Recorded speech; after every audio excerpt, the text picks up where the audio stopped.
बस बेवकूफ बानी हम ना ना आग तू लगलो पड़े, तू ही बुताई पे।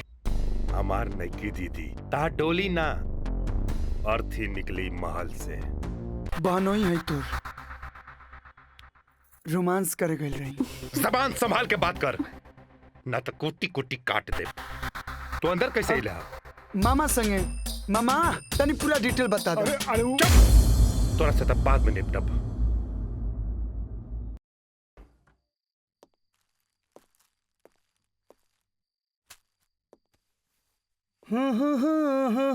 ला ला ला ला ला ला ला।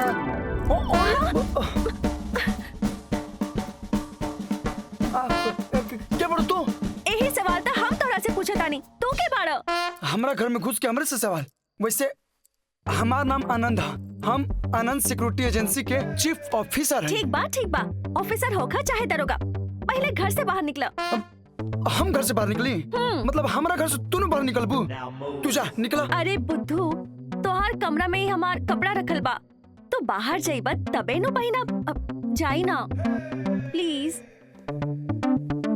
जल्दी चेंज करा।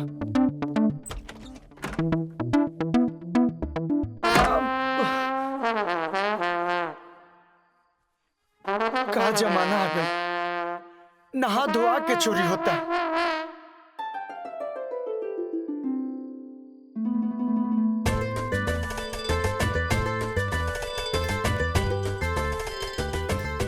का जाने अंदर का करत हुई।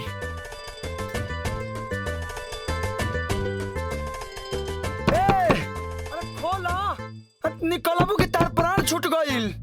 खोला ना तो किली तोड़ दे। खोल। अरे खबरदार जी, हमारा खाना के हाथ लगल होता। चल। वैसे तो नाम कहा रे? हमार नाम माधुरी हो। माधुरी हो के चाहे करिश्मा। चल बाहर निकल। हम अकेले इतना रात में कहाँ जाए?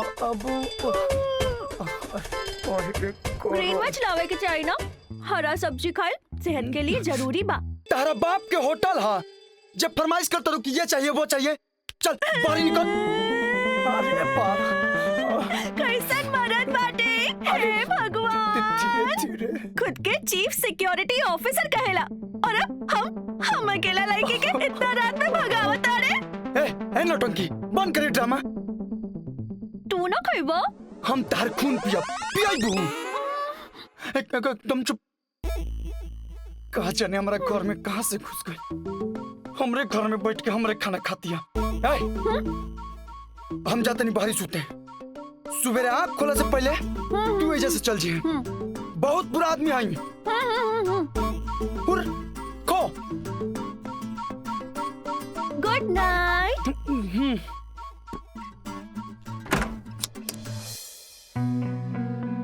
चाहे खून पिया चाहे जे करा, अब तू ही उहाऊ जेकर हमके तलाश रहे। ए बेटा, अरे उठ उठा। अरे माई बाबूजी, रवा लोग इतना भरे भरे, सब ठीक बानू? का ठीक रही बेटा, टेंशन से बीपी हाई हो गई बा। टेंशन? ऐसे रतिये में बस पकड़ ले दी। कौन बात के टेंशन? हमनी के लागल बेटा की तू सुमन से बियाह कर लेला। हे भगवान। ए बाबूजी, मतलब अपने बेटे पर वो भरोसा नहीं खे? अरे उस सुमन हमरा संगे काम करेला। हमरा के उल्लू मत बनावा, उल्लू मत बनावा। अपन कान से लेकी के आवाज सुननी है। अरे तो सुमन कभी कभी लड़की के आवाज एकदम ऐसा बोला बुझाला कि लड़कियों बोलती है। हाँ। अगर कोनो ऐसन वैसन बात बा तो क्लियर कर बता दा, हम अब ये सल्टा दे। कहे कि हमनी के खानदान में लव मैरिज केहू बर्दाश्त ना करी। ए माई, तू ही समझाओ ने इनके, हम का बोली? ए जी, काहे हमार लड़का के तंग कैले बानी? हाँ। जब कहा था कि कोनो बात ना हम तब मानत काहे नहीं की? हमरा अपन बबुआ पे पूरा भरोसा बा। माई। बबुआ, हाँ। तू बाहरी काहे सुतल रहल? हाँ। माधुरी। का बड़बड़ा रहल बाड़े तू? हाँ, माधुरी दीक्षित बाई ना, फिल्म के हीरोइन।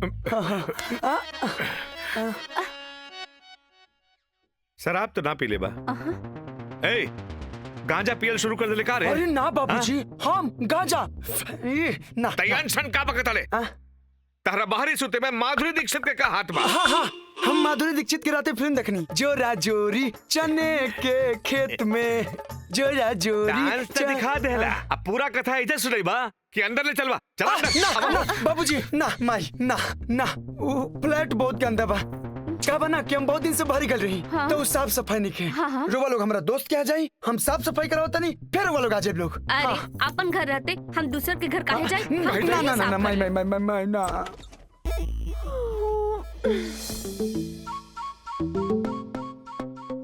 Good morning. तई बड़ी तहर माधुरी दीक्षित। ना जी ना, अब हम माधुरी दीक्षित ना हैं। हमरा मालूम बा बेटा तू माधुरी दीक्षित नहीं खू, तू सुमन बड़ू एकर मेहरारू। ऐसा कोनो बात नहीं के, ये हमर मेहरारू ना है। बेवकूफ बानी हम। ना हाँ? ना 6 फीट के लड़की साक्षात सामने खड़ा बिया, सूरदास बानी का। हे भगवान, एगो बेटा देला, वो कुल कलंक। चला यहाँ बाबूजी, अरे गुस्सा थूकी, रुआ अंदर चली, हम सब बताते नहीं। चली बाबूजी। इतना सब कुछ जानला के बाद हम ही जाए, 1 मिनट ना रुकम। ए बाबूजी, ए माई, तू ही समझाओ ने इनके माई। ए जी चली ना भीतरी, समझ तली बात का बा। अब का बचल बा, आँखी से देख लेनी, क्या समझे के बा। अजी चली ना, रउआ के हमार क्रिया, चली ना। हाँ। चली ना। हम आवत नहीं। हे भगवान, का हो गई? नहीं हमरा दी। आग तू लगलो बड़े, तू ही बुताई पे बैठी, पहले रउआ सांस ले ली।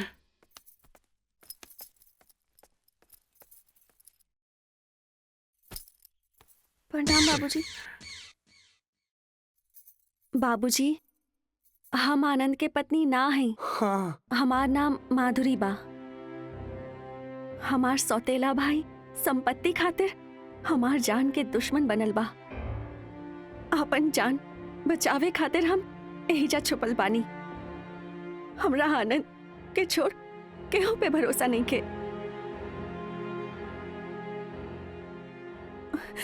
रउआ लोग हमरा खातिर आपस में झगड़ा ना करी, हम कहीं और छुप जाए। चला हम तेरे के बारी छोड़ देते हैं। चला। रुका,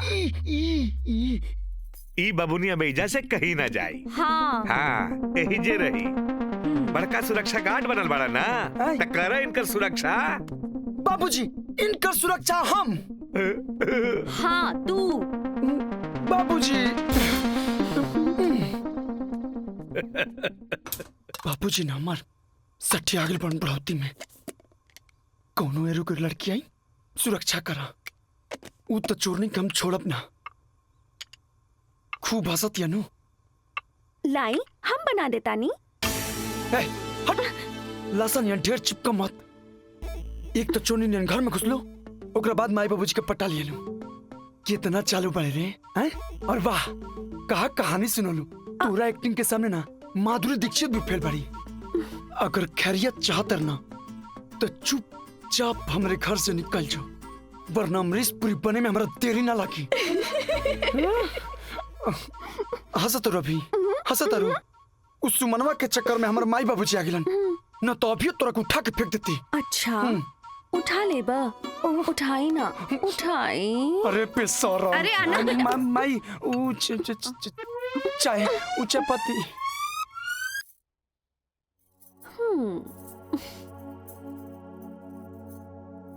चली ड्राइंग रूम में, खाना लावतानी। हमरा भूख नहीं के। हाँ, ऐसे कैसे काम चले? दिन रात मेहनत करेला, खाइबा ना तो कमजोर ना हो जाइबा। ज्यादा हमर मतारी बने की कोशिश मत कर। अरे पिस्ता नहीं बड़िस का, दोसरा के खून पी के तोरा आनंद आवता। तू जल चल जो, हमर माथा दर्द करता। अब तलाई ना दबा देता नी। तू भाग जो, जैसे मन तो करता कि तू हम गर्दन दबाती। हाय, वो मौत भी कितनी हसीन होगी जो सनम के हाथों नसीब होगी। आनंद, अरे बेटा क्या करने लगला? खाना खाला? हम मैया बतानी। आवा बेटा बैठा। आनंद बेटा, माधुरी बहुत अच्छा लेके भी है। एकर सुरक्षा ठीक से करिए। कैसन राक्षस एकर भाई बा।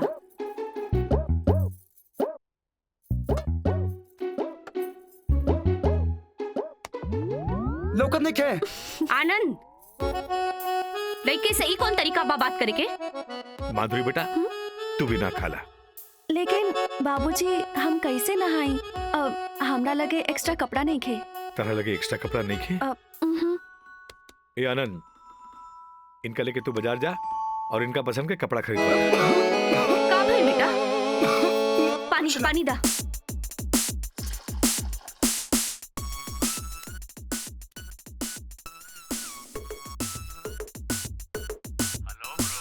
हाँ पार्टनर, शिकार बाहर निकले वाला बा। LBS mall.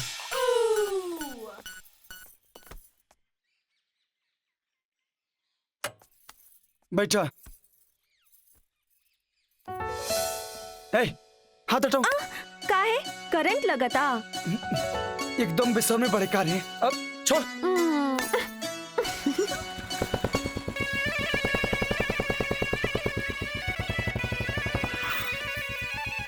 हे प्रभु, जान छोड़ाओ एकरा से। हाँ, अल्लाह तो हम लोगों को जोड़ी सलामत रखे।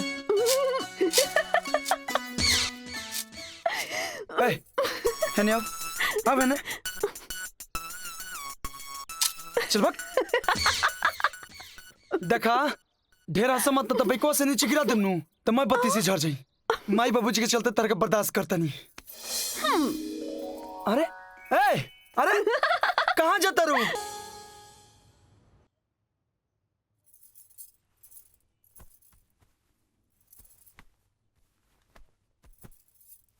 ई कैसन ह?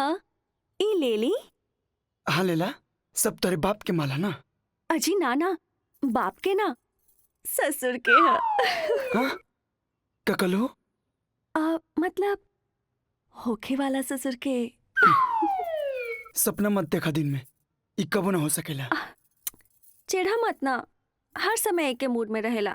अच्छा सुना, एगो कपड़ा अपना पसंद के ले देना।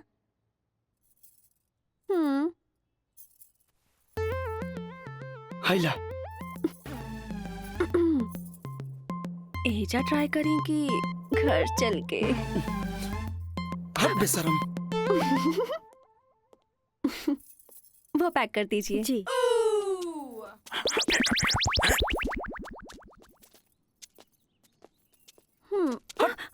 शांति से चलने क्या जाता रहा? हाथ हटाओ। हम ना खाए। खा ली ना। अरे हम कह दिन कि एक बार ना खाए तो जबरदस्ती खाए। खा ली ना। अरे हटाओ ना। It's okay, it's okay, it's भाई साहब, सॉरी भाई साहब। भाई साहब, अरे सुनिए सुनिए, इसको हॉस्पिटल लेके जाइए, हॉस्पिटल लेके जाइए। Ambulance ambulance. अरे इसको ले चलो। डरने के गम तू झूठों के का। ले जाओ, तू खा खा। अरे बहुत अच्छा आइसक्रीम। कुछ नहीं का भाई। का हो बाबा ज्ञानी ध्यानी सुमन दास जी, डुबा दे लुटिया। मतलब यही बल पे तू करके अपना घर ले आओ चाहत रहा। आज था लग गई कि हम कितना झेलता नहीं। अब ढेर इज्जत मत उतारा यार, हो जाला कबो कबो। अब हमरा का मालूम रहे कि नकिया पर आइसक्रीम लग जाई, हम अपने ही जाल में फंस के बेहोश हो जाए आराम से। चुप रहा। चुप। अब तू मत चिढ़ा। मतलब आगे कुछ होई कि टेंशन लेवे के शौक उतर गई। ओहे तो सोचा नहीं, सोचा था आराम से।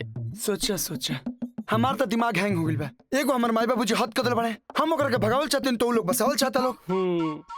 पता ना ओकरा खर खानदान में केहू ओकर खोज खबर लेवल बा कि ना। ना ना ना ना पार्टनर, आइडिया आइडिया। हाँ है वैसा।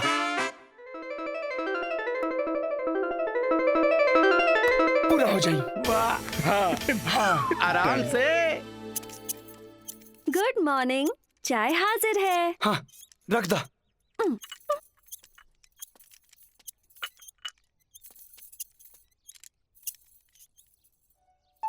अब जा कि छतिये पर सवार हो कबू।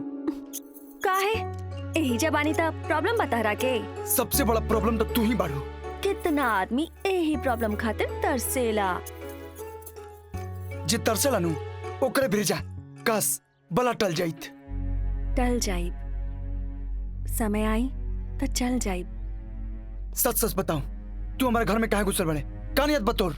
कहानी ना, हमरा के अपने सौतेला भाई से जान के खतरा बा। फिर झूठ बोलता रहे। ए, ये गोली ना हमारे बाप माई पे चली। हमरा पना एक बात कान खोल के सुन ला कि तोरा भाई से जान के खतरा होके चाहे ना होके, लेकिन हम तोर खून कर दे। अच्छा कर देना, रोक ले के बा। मजाक बुझाता जान लग तोर। हाय, आप क्या मारेंगे मुझे मेरे सनम? कब का मर मिटे हैं आपकी अदाओं पर हम। छोड़, अरे बेसरा, मैं लाश शर्म खोल के पी गई बड़े का।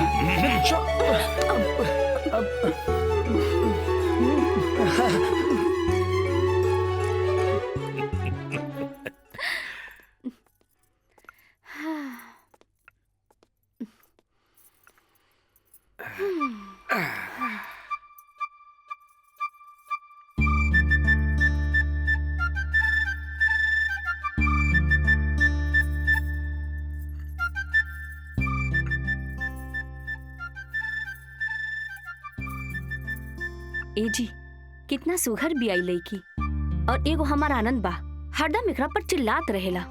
अरे चिल्लात नहीं खे, ई उ दोनों के नोक झोंक बा, यही जाके आगे प्यार में बदल जाला। अच्छा, रउआ के तो बड़ा जानकारी बा। अरे सर सिनेमा में ना देखेलू? ए आनंद के माई, हाँ, सोचा तानी कहीं बाहर चल जाए हमनी के। वो काहे? अरे बुड़बक, कुछ दिन खातिर दुन्नू के अकेला छोड़ दिया जाए, दुन्नू के एक दूसरा से अच्छा से मिले के मौका दे दिया जाए। ए से बढ़िया पतोहू कहाँ मिली? दुन्नू के जोड़ी कितना सुघड़ लगेला। ता ई में कहा चली ना, कुशीनगर में तो हमार बहिन रहेली, ओकरा से मिलावा तानी। हाँ, ओम नमः शिवाय, ओम नमः शिवाय, ओम नमः शिवाय। रक्षा करो प्रभु। जय हो तमेश्वरनाथ बाबा। ला ला ला ला ला ला ला। हम्म।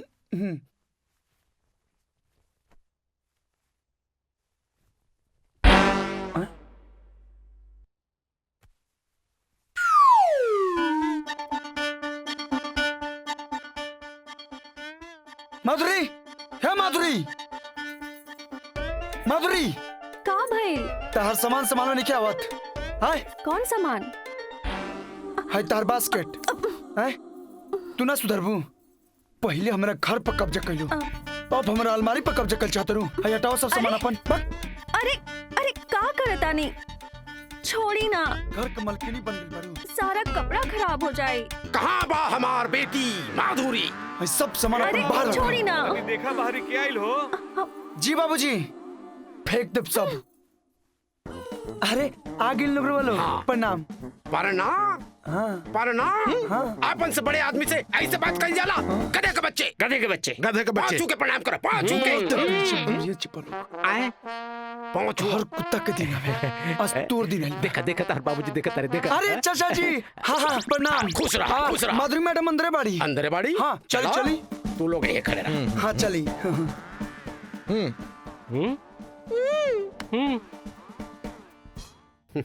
बाबूजी, ये माधुरी मैडम के चाचा जी बानी। नमस्कार, नमस्कार नमस्कार। नमस्कार। नमस्कार। बैठी। ई होला संस्कार। गधे के बच्चे, गधे के बच्चे, गधे के बच्चे। अरे माधुरी जी, काहे खड़ा बाड़ू? अरे चाचा जी के पाँव छुआ। आओ बेटी। हाँ, इतना जल्दी भुला गईली। बहुत दिन हो गए ना। आवा बेटी, प्रणाम करा। प्रणाम करा। के हरे लंपट? आए? चाचा जी, प्रणाम। हो गई प्रणाम, हो गई। जा जाओ अपन सामान लेके आवा, घर जाए के बा बेटी।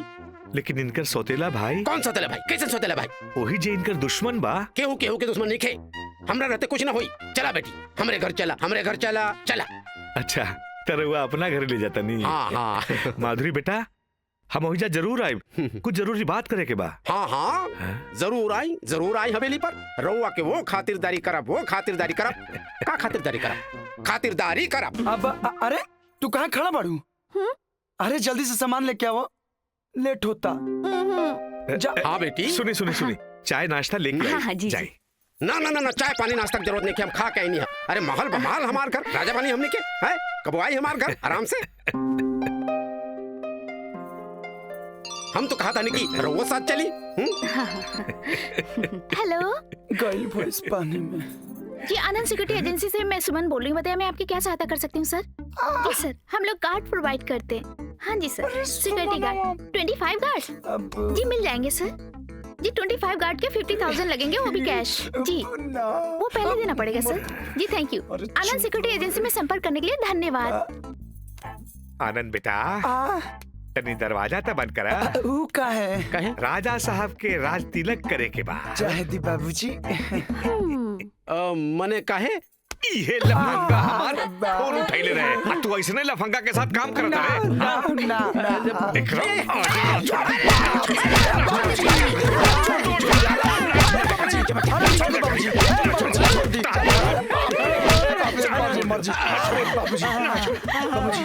बाबूजी ऐसा ऐसा जगह मरला सु बुढ़ाऊ कि हम केहू के कुछ बताइए नहीं के सकते भाई। का हाल चल बाबा सुमन दास? काहे बन गए उदास? अच्छा बाप मार मार के हमरा के बना देला जिंदा लाश। अब पूछे तरह काहे बा उदास, नमक छिड़क तरह हमरा जख्म पे। तो हमारा ऊपर काहे भड़कत रहा? आए गलती तुहार नु बा। कितना बढ़िया प्लान सक्सेसफुल होत रहे, तब बीच में का जरूरत रहे? हेलो मैं सुमन बोल रही हूँ। आदत बा ब्रो, आदत। जैसे ही कोई फोन पे आनंद सिक्योरिटी सर्विस कहेला तो ससुरा अपने आप गलत से लड़की की आवाज निकल जाला आराम से। खैर छोड़ा, आगे बताओ का प्लान कर जाऊँ? अब जौन प्लान करे के बाद तू ही करा। अब काहे कि तहारू बुढ़ाऊ हमरा केहू काम करे लायक ना छोड़लस। ए भैया, ई तोहरा साथ जो होता नु ई हम आज तक कौनो फिल्म में न देखले हई। हाँ वो ठीक है कहा था। हाँ एगो जवान लड़की एगो जवान लड़का के घर में घुस के काहे रही? काहे रही? पॉइंट में दम बा, बात तो सही कहला सही। लावत जी पेन कागज, तनी दिमाग लगाते हैं, बताते हैं तुमको। हम बताओ जल्दी भाई एकर 4 कारण हो सकेला। एक तो वो लड़की पैसा खातिर तहार पीछे पड़ल होई। मतलब बौरा गेल बड़े कारे हमरा के कौन कुबेर के खजाना बाकी लड़की पैसा खातिर हमरा पीछे आई? चलो पहला खारिज कर देते हैं हटाओ भाई। तब तो दूसरा कारण हो सकेला उका कि वो लड़की चालू हुई। ना ना चालू नहीं खे, लेकिन हाँ नटखट बिया। ए भैया, हाँ तब तो ई हो सकेला कि ऊ लड़की कोनो क्राइम कैले हुई और छुपे खातिर तहरा घर में घुस गई हुई। हाँ ये हो सकेला, लेकिन यह चिंता के बात बा यार, वो हमारे माई बाबूजी के अपने झांसा में ले बिया। ना जाने कौन जादू चला दे बिया। जौन जौन बुलतिया हमारे माई बाबूजी हाँ में हाथ सर हिला देता। तब तो एक बात हो सकेला उका कि वो लड़की तहरा पे फिदा हो गेल होई आराम से। मतलब भगवान मुद्रे में तो कुछ बकर बकर बोलत रहा बा। ना हम ओकरा के देखनी ना वो हमरा के देखलस। मने भाई तू न देखला ये बात गारंटी बा, लेकिन वो न देखले होई ये बात कौन गारंटी बा है? हो सकेला कि अब फिदा हो गेल होई आराम से। चल मान लेनी तोर बात। ए आनंद भैया, जब वो रउआ से प्यार करतिया तो रउआ कॉली नोकरा से प्यार कली ना कल ही प्यार तारो ये विचार बा। कल लेती, लेकिन तारा ऐसा प्यार भरल दिल हमरा के नहीं खेनू। अब जानता नहीं भैया कर लीला कि जब कोनो हीरोइन फेसबुक पर लव यू बोले नु तो इनकर लगला कि हमरे के लव यू बोलतिया। तब से ओकर फोटो पर्स में लेके घूमत रहले। यही से अभी तक ले कुंवारे बना। काजी का सुन रहे हैं? प्यार कली। अरे छोड़ ना पार्टनर को फालतू बात, अब बताओ ना आगे क्या कल जाओ। एक बात बताई, ये दुनिया के कौनो लड़की केहू दूसर से अपन प्यार ना बांट सकेली। मतलब ई कि तू दूसर लड़की ले जाके ओकरा से कही कि हमार गर्लफ्रेंड बिया, ऐसे ओकर दिल टूट जाई और वो तहरा के छोड़ के चल जाई आराम से। हाँ लेकिन ये दूसर लड़की आई कहाँ से? अरे ब्रो, जब ज्ञानी ध्यानी संत शिरोमणि श्री श्री 108 बाबा सुमनदास के आशीर्वाद तहरा प्राप्त बा। तो तू चिंता काहे करता? अरे तू जब कहबा तब पहुंच जाई आराम से। पक्का। अरे वाह पार्टनर, वाह। रास्ता में मिठाई खरीद ले। हाँ हाँ ले अरे ले। बाबूजी रोवा लोग ये कहे कहाँ जाता नहीं? ऊ बेटा 2 दिन खातिर तो हर मौसी घर जाता नहीं, एजा कुशीनगर। सब ठीक बा ना? हाँ हाँ सब ठीक बा, बहुत दिन हो गेल रहे, भेंट करे जाता नहीं। चली रुआ के हम स्टैंड छोड़ देते हैं। अरे ना ना ना ना कौनो जरूरत नहीं है, तू अपन काम करा। हाँ? जी। हमनी के पीछे में माधुरी के ध्यान रखिया। हाँ और समझा दिया उ लफंगा सुमन के ज्यादा मजाक कैलस त ठीक ना होई। जी बाबूजी। ठीक बा, ठीक से प्रणाम। रहिया। जी माँ खुश रह जी। बेटा। प्रणाम माई। जी तरह बेटा।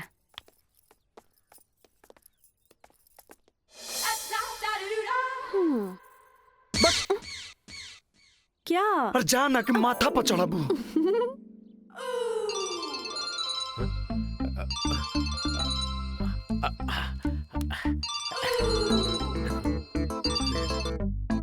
हेलो।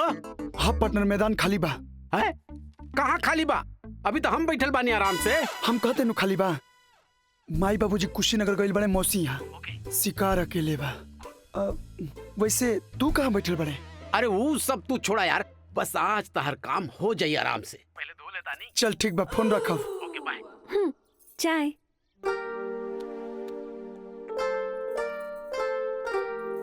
और का हाल बा राउर पार्टनर सुमन बाबू के? बड़ी मजा आवता ना। तू एगो काम कर, कटोरा भर नून ले जाके ओकरा जख्म पर मल दा। अरे तू चाय झूठे पिएलू, तारा ना खून पिए के चाहिए, खून। अरे हमके समझ नहीं की आवत, हमेशा भड़कत काहे रहेला? हम तो कितना प्यार से बात करेली तोहरा से। अच्छा तो प्यार से एगो बात याद आई, हमरा पे एगो कृपा करबू? अरे कृपा काहे कहतानी, रवा खातिर कुछ करके हमके खुशी मिली। हाँ तो सुना, आज खातिर अपन डेरा डंडी लेके निकला जैसे। हाँ। निकला। अरे काहे कि आज हमारे एगो स्पेशल गेस्ट आवे वाली बाड़ी। पर हम कहाँ जाई? हमारे भरोसे आयल बड़ी दुनिया में। हाँ? अरे भरोसे बन के रिया खियाला। नौटंकी कहीं की हमेशा नौटंकी करते रहले। अच्छा कोई बात ना, आवे दी, हमरा से प्रॉब्लम ना होई, हम किचन में चल जाई। ठीक बा। अब ए जो जो लगत आ गेली। या आज ना छोड़ब। है कल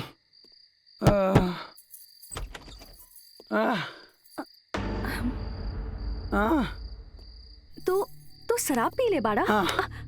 पीले बनी, वो तोरा चलते पीले बनी, बहुत पीले बनी। तोरा के हम शुरू अल्टीमेटम दल रहे ना कि चुपचाप पेशे से निकल जाओ। तोरा कल रहे ना बहुत बुरा आदमी आई। अभी तोरा के पता होता नहीं। चल आ मैंने ई का करे तड़ा? करे अजलाज लगत तोरा, बहुत परेशान कर दिल बड़े। अब आज तोर मैं मन से पूरा कर देते हैं। ऐ सनम, तेरे हाथों से मौत हासिल होगी। आज तो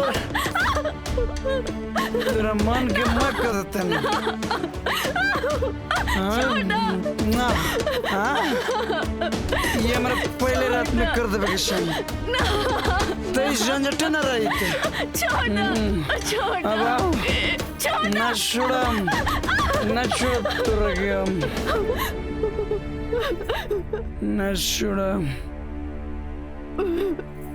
हम तो तारा जैसन पत्थर के सनम मान के अपन भगवान बनावे चाहनी,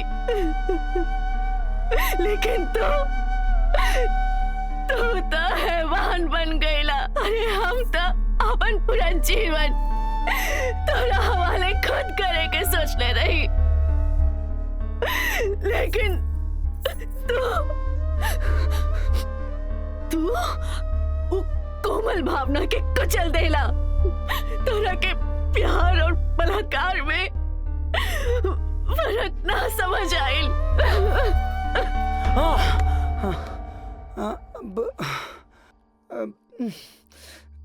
माधुरी,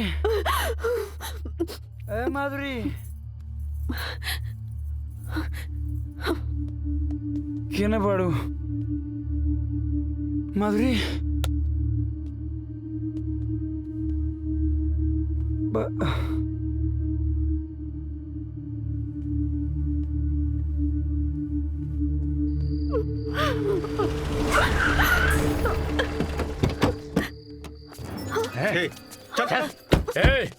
हथियार के यूज ना करी। ए,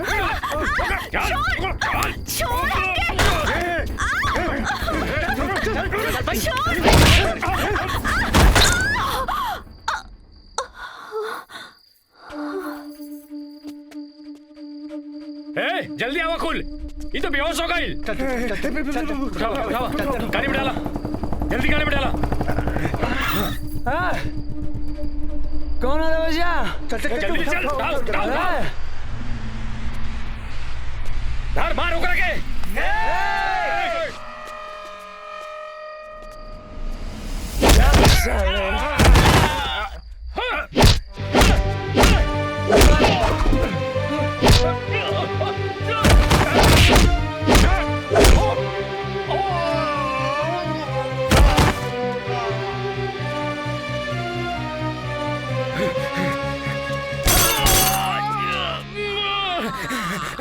आओ सरवा।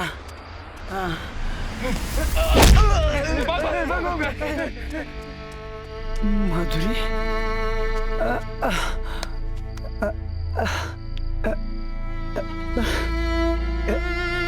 माधुरी,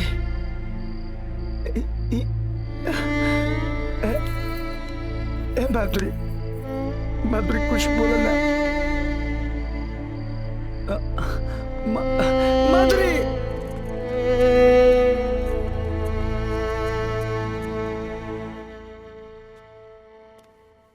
हे भगवान, डॉक्टर साहब, सुनी ना, क्या हाल बा माधुरी के? हम लोग दवा कर रहे हैं, आप दुआ करें।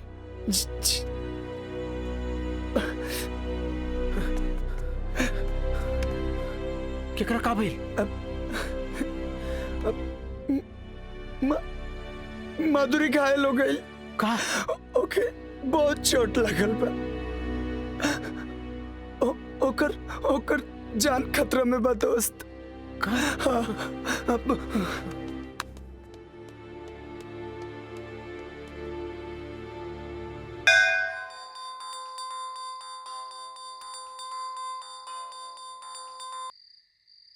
हाँ ब्रो, ऑपरेशन सक्सेस हो गई।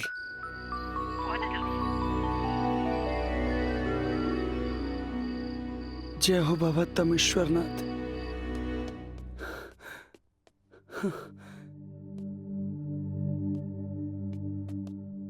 ई कैसन बाड़ी? अब खतरा से बाहर बाड़ी।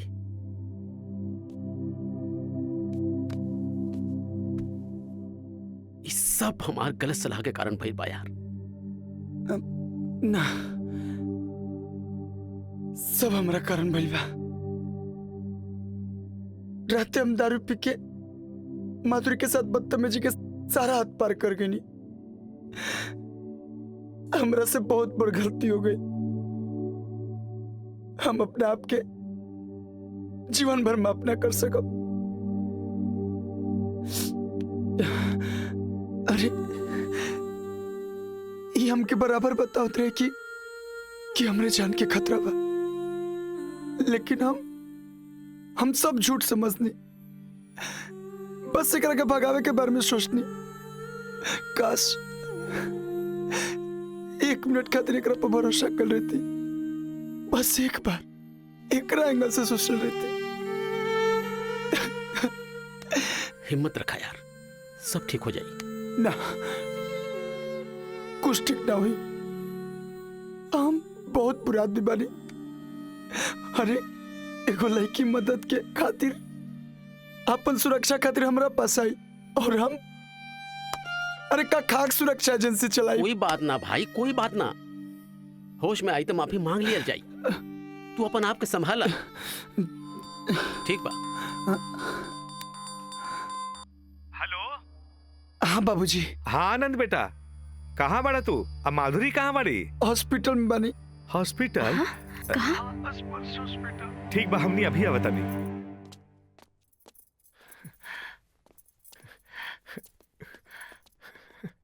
ये सब कैसे भइल बेटा? बाबूजी, कुछ गुंडा लोग माधुरी के ऊपर हमला कर दिलस और फिर माधुरी ठीक तो हो जाए ना? हाँ बाबूजी, ठीक तो बड़ी, लेकिन देखी ना अभी तक होश में नहीं आई। देखा तू लोग जा, फ्रेश होके आ जाइए। जा हाँ जा बेटा। बेटा। ठीक बा बाबूजी। माई तू ख्याल रखिए। हाँ बेटा तू जा। पार्टनर चल।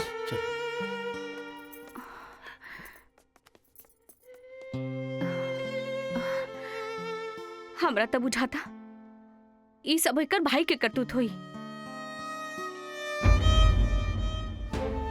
हमेशा भड़कत काहे रहेला? तहरे भरोस बानी के रिया खियाला जो सनम के हाथ में नसीब होगी।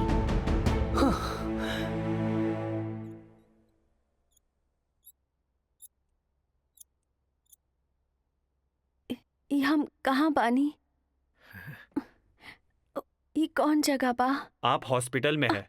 आपको चोट लग गई थी। हॉस्पिटल? हाँ बेटा, बहुत खुशी के बाद बाकी तहर जान बच गई बेटा। आप इन्हें पहचानती हैं? बेटा हम बाबूजी बानी, ये तहर माई बाड़ी बेटा, पहचाना। आपका क्या नाम है?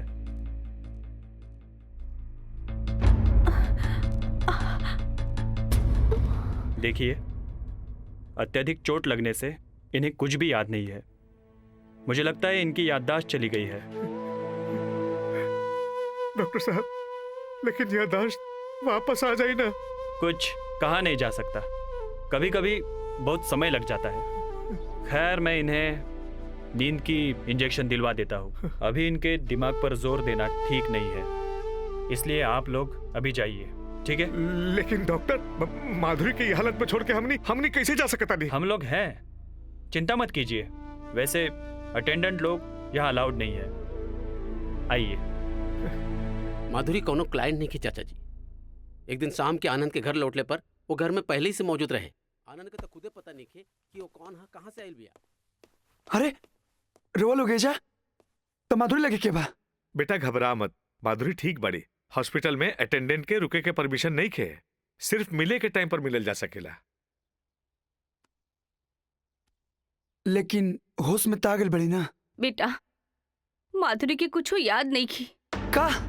हाँ बेटा, वो तो अपना आप के भी नहीं की पहचान पावत। सर, आपका पेशेंट के साथ में क्या रिलेशन है? मैं उनका भाई हूँ। कोई आईडी प्रूफ? एक मिनट। ये मेरा आधार कार्ड है और ये मेरी बहन का। माता कल्याणी सिंह। सर, थाने पर फिजिकल वेरिफिकेशन हो गया है। ओके ओके, आई सी। सर, आप अपने सारे पेपर काउंटर पे जमा करवा दें और वहां से डिस्चार्ज स्लिप लेकर के आप उन्हें ले जा सकते हैं। एक मिनट सर। सर, जिन्होंने पेशेंट को एडमिट करवाया, जरा मैं उनको इन्फॉर्म कर दूं, आप उनसे मुलाकात कर लें। एक्चुअली मैं आपसे कहने ही वाला था, तब तक मैं अपना पेपर वर्क कर लेता हूँ। ओके श्योर, ओके श्योर सर, श्योर सर, श्योर। ना होता तब अखबार में छपवा देता नहीं। अब ना ये ठीक नहीं है। ओकर जान के खतरा बा और वो मुसीबत में पड़ जाई। अरे भाई, तो फिर पता कैसे चली कि वो के रहे, कहाँ के रहे?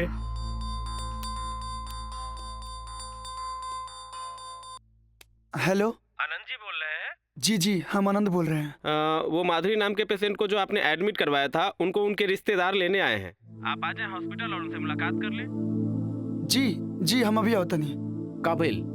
अरे वो माधुरी के रिलेटिव बड़े उनके ले जाए खातिर हमने के हॉस्पिटल चले के पड़ी। अच्छा। माई बाबूजी, हम अभी आवता नहीं। अरे जल्दी चल। हाँ चलो चल।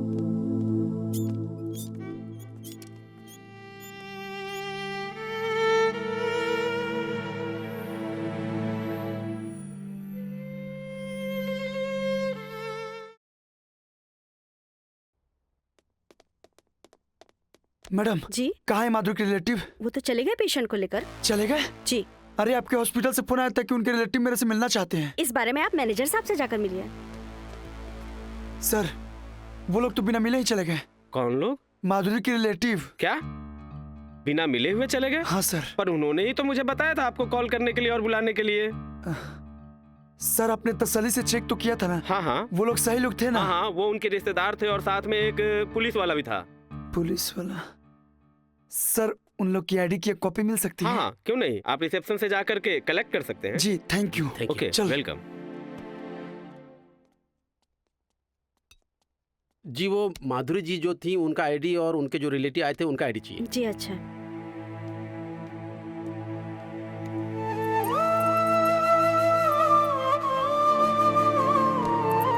Thank you. इला सुना, तू घर जा, हमें जैसे ऑफिस जाए। हेलो ब्रो, भूल जा सब। हमनी के जितना फर्ज रहे निभाई नहीं, अब वो अपना घरे चल गई, हमनी के कान आता रहे। भाई एक न एक दिन तो माधुरी के अपना घर जा ही के रहे ना, वो चल गई। सही कह रहे हो पार्टनर। बाखुदा अब तो मुझे कोई तमन्ना ही नहीं। पर ये क्या बात है कि दिल कहीं लगता ही नहीं। Hello bro. हाँ पार्टनर, कहाँ बढ़े? मगर कबीर आश्रम के पास। तू इधर रुक, हम अभी आवता नहीं।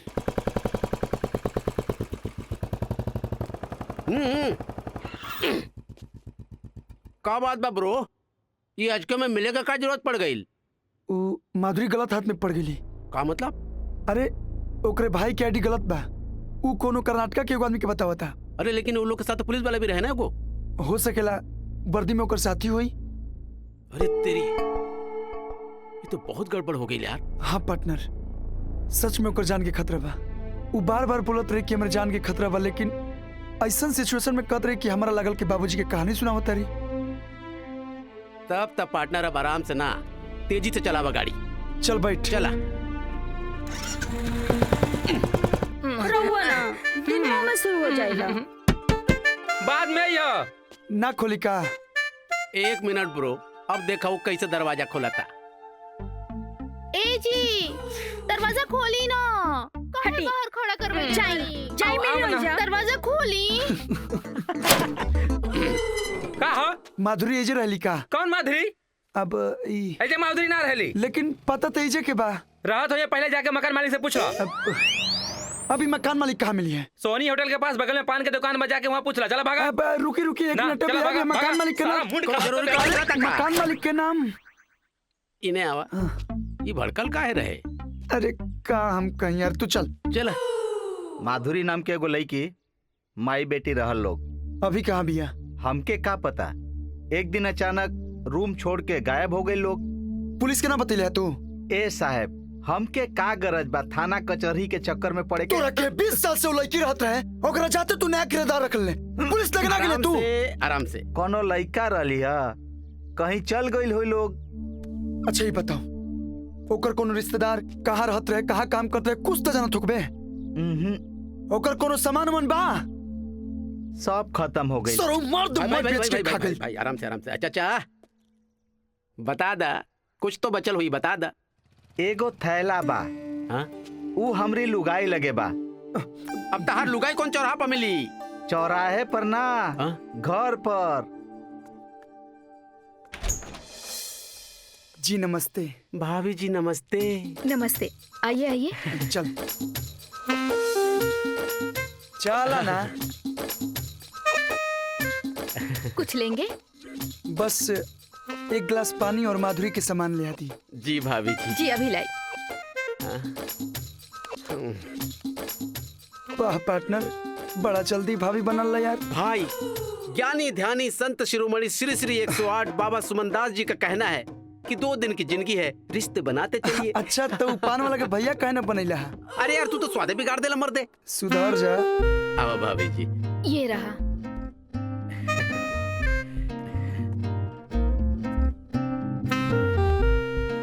आप कुछ लीजिए ना, ठंडा गरम। जी गरम की तो जरूरत नहीं है जी आपके रहते। हाँ ठंडे की जरूरत जरूर पड़ सकती है, वो भी चिल्ड। भाभी जी एक बात पूछूं, बुरा तो नहीं मानिएगा? पूछिए। कहाँ आप हुस्न की मलिका, कहाँ वो, ये मेल जरा समझ नहीं आया। एक कहावत सुनेंगे? हाँ हाँ। माया में सभी रमे, राजा रंग और फकीर। वैसे भाभी जी एक और कहावत है, माया महठगनी हम जानी। आप बातें बहुत अच्छी कर लेते हैं। करता तो मैं बहुत कुछ अच्छा हो जी, बस कभी अवसर नहीं मिला। पार्टनर चल, हो गई, चल जल्दी। भाभी जी जी मैं चल अब किए जरा। हाँ चल। ओके भाभी जी। Bye bye. समझ में ना आयल की बेकार कुर्ता काहे ले लेला तू? तहरा काम पर ध्यान रही तब नु। मने का कहे चाहता रहा? सोचा कुछ सोचा। का सोची? जब माई बेटी दोनों अकेला रहत रही सब तो इमारत के कुर्ता कहाँ से आई? देखे बुझात यही में माधुरी के पता बा। कहाँ बा पता? परवेश टेलर। ई कुर्ता रहुए है सवाल बना। हाँ एक ग्राहक के बा। कुछ याद नहीं खे। अरे महाराज जी कैसे बात करते नहीं, इतना महंगा कुर्ता थोड़े ना सब कोई पहनेला। आज के जमाना में भैया हर कोई पहनेला। महंगा कपड़ा पहने वाला सब तरह से सिलवावेला। एक बार कह देनी ना कि नहीं के मालूम हम। अरे ए भैया इतना काहे किसी आराम से। अब फोटो निकालता। इनकी कहीं देख ले बनी का? ना तनी बढ़िया से देखी ना। ना देखी महाराज। तू लोग के बाड़ा काहे पूछा तारा इनका बारे में? जब तहरा कुछ मालूम है नहीं खे तो हमनी के कुंडली जान के का घंटा हिलाई बा। चलो जी चल। हेलो अर्जुन भैया। का चाचा इनके देख ले हुआ का? ना चल कहीं और पूछल जाओ।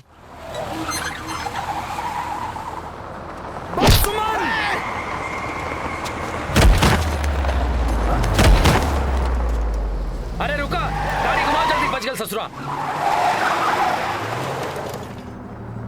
चलाओ गाड़ी। चल।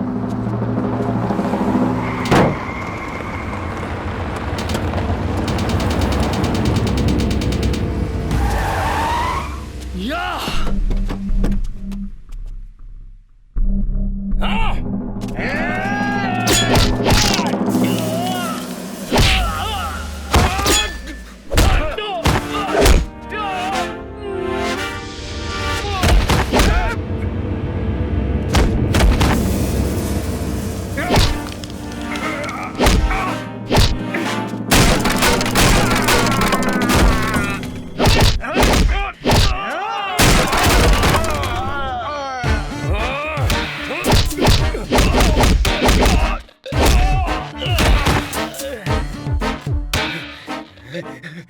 ए भाई ये सब का होता? अब छोड़ कुछ ना, तू ठीक बाड़े ना? हाँ हम ठीक बनी। चल पार्टनर। अब तो पक्का हो गई कि माधुरी एजे बाड़ी। काहे से कि ये गुंडा लोग माधुरी के ऊपर भी हमला के ले रहे और आज हमनी से भिड़ गिले सा। बात तो तू सही कहला ब्रो, हमरो लागता कुछ ना कुछ तो पक्का होई। का के हवा तू लोग और ये गुंडा लोग से काहे लड़त रहलो? हाँ अरे हम का लड़त रहनी, हम तो बस ई लड़की के बारे में पूछत रहनी तो लोग हमरा से भिड़ गिला तो हम उधर के कूट दनी। काहे लड़की के बारे में पूछत रहलो? कैसे जाने लो? अब रउआ ई बात छोड़ी कि हम कैसे जानता नहीं, रउआ ई बताई कि रउआ ई लड़की की जानता नहीं का? हाँ अरे हम तो इनकर पूरा खानदान के जाने ली। आराम से गुरुजी आराम से, पूरा खानदान के ना। हाँ। अभी तो सिर्फ यही लड़की का नाम पता बताओ बस। ये लड़की के नाम माधुरी हो। हाँ। अब पहले गोरखपुर में रहत रही। अब कहाँ बाड़ी? हाँ।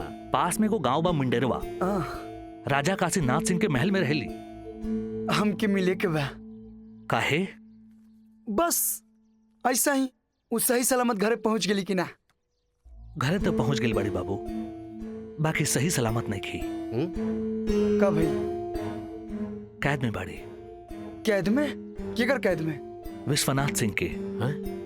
इनकरे सौतेला भाई हमन। हेलो ब्रो, तनी इन्हें आवा। अरे कहाँ ले जाते रहे? देखा भाई यहाँ से वापस चला, बड़ा खतरनाक लोग बुझाता। देखत नहीं के कैसे आतंक छायल बा सब पे है। वैसे भी महल सब में बड़ा अजीब अजीब कहानी होला। चलो वापस चला। बस हो गई। यही हिम्मत पे दूसरा के सिक्योरिटी के जिम्मा लेवेला। अरे ब्रो ये बिजनेस मैटर ना, ये केहू के फैमिली मैटर बा। चलो वापस चला, हमरा का लेवे के। सही कहा तेरा पार्टनर, ये बिजनेस मैटर ना, ये दिल के मैटर है। और ये तो हम क्लियर करके जाइब। अगर नहीं हो हौसला तो मोहब्बत नहीं मिलती और मुफ्त में इतनी बड़ी दौलत नहीं मिलती। अगर हाँ तोहरा डर लगता तो तू जा, हम तो मिलिए के आई। हेलो कर दे लेना दोस्त, 1 मिनट में पराया।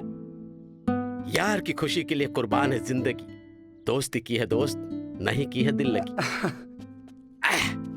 चल चला। रउआ हमरा के इनके घर तक ले जा सके नी? बहुत मुश्किल बा। हाँ? काहे? एमे मुश्किल के कौन बात बा? वो मजा के बा बस। बाबू, ए घर में जाए के अधिकार सिर्फ हमरे हो। हाँ? ओजा विश्वनाथ बाबू के आदमी के चारों ओर पहरा रहेला। मतलब कि रउआ जा सके नी? हाँ। और रिश्तेदार? रिश्तेदार? मामा। कौन मामा? अरे बैठी ना। कैसा मामा? मामा बैठो। अरे बैठिए मामा जी। ए सुमन बैठाओ।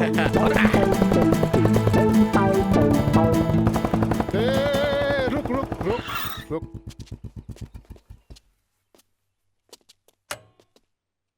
ये दोनों के बा? ई हमार भगिना हवन। आई भगिना के दोस्त। भगिना? हम तो माई के कहियो देखबे ना कहनी है। अरे जब हम अपना माई के ना देखें तो तू कहाँ से देखबे? अरे तो पूछ नहीं हो तो मर लो क्या भाई? माई के याद दिला दिले। हाँ। पैदा लेते ही हमार बहन मर गई है। पैदा लेते ही मर गई तो ये कहाँ से आ गई? इनके पैदा होते हमार माई मर गई। तोर माई मर गई। पैदा होते कल माई मर गई। कल माई मर गई कहाँ? चुप रहा, माई बहन हो गई।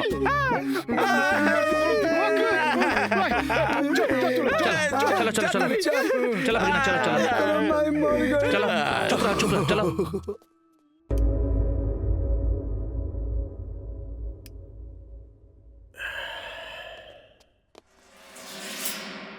नमस्कार। हुकुम ये हमार ए जाना प्रणाम जी। हम आनंद बानी। हम खलीलाबाद से आयल बानी। कुछ दिन पहले और बेटी माधुरी जी हमारा घरे आ गई रही। हमरा मालूम है बेटा। आवा बेटा बेटा जी। मालूम रहे? इनके कैसे पता चल गई? अच्छा कहला तू आ गईला तो बहुत बहुत धन्यवाद बेटा। अगर हम अपना ही घर में कैद न रहती तो खुद दे आई थी तोरा पास मिले। हमरा यह समझ में नहीं आवत कि आखिर का कारण बा कि रुआ अपने घर में खुद कैद बानी। कारण केहू और नहीं के बेटा, हम खुद दे बानी। दूसरा के का दोष दी हम तो जायल रही माधुरी जी के राजी खुशी जाने। हाँ। लेकिन एजा के माहौल देख के हम खुद उलझन में पड़ गई नहीं। कुछ समझ में नहीं आवत। ये उलझन हमरे लगावल पेड़ के जड़ है, जो ना जड़ में आज हम खुद ही जकड़ गइल बानी। हमरा कुछ समझ में नहीं आवत बाबूजी, तनी साफ साफ बताई ना। बचपन में भइल एक घटना हमरा बाल मन पर ऐसन असर कैलस कि हमरा जीवन के दिशा और दशा सब बदल गई। हमनी के पूर्वज आजादी मिलला के बाद आपन रजवाड़ा लोकतांत्रिक सरकार के सौंप दिलस। ये एवज में हुए लोकतांत्रिक सरकार हमनी के जीवन यापन करे खातिर राजशाही वजीफा मुकर्रर कैलस। लेकिन आज 24 साल बाद वह सरकार हमनी के दिहल सरकारी वजीफा के रद्द करे के हुक्म सुना देलस। कहां ते सरकार सत्ता में आयल रहे गरीबी दूर करे खातिर, लेकिन गरीबी दूर करे के जगह वो अमीरन के दूर करे लागल। धोखा देलस हमनी के साथ। ये भी न सोचलस कि हमनी अपन जीवन यापन कैसे करब। अरे कटोरा लेके सड़क पर भीख मांगी हमनी, भीख। सरकार हमनी के झुकावे के चाहता, झुकावे के चाहता। लेकिन राजा है हम, राजा बन के पैदा ले बानी, राजा बन के जियल बानी, और राजा बन के ही जियब और राजा बन के ही मरब।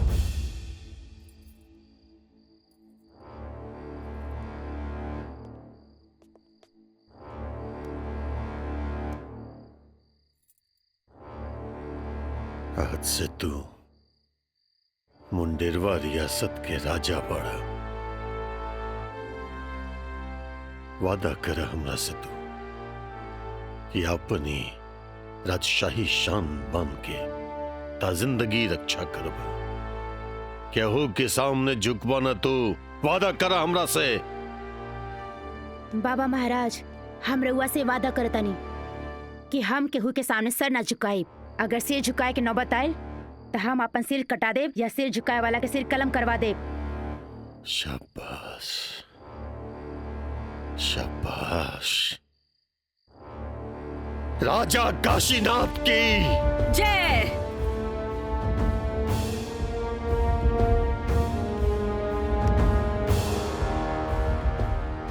बेटा, अब तू जा आराम कर।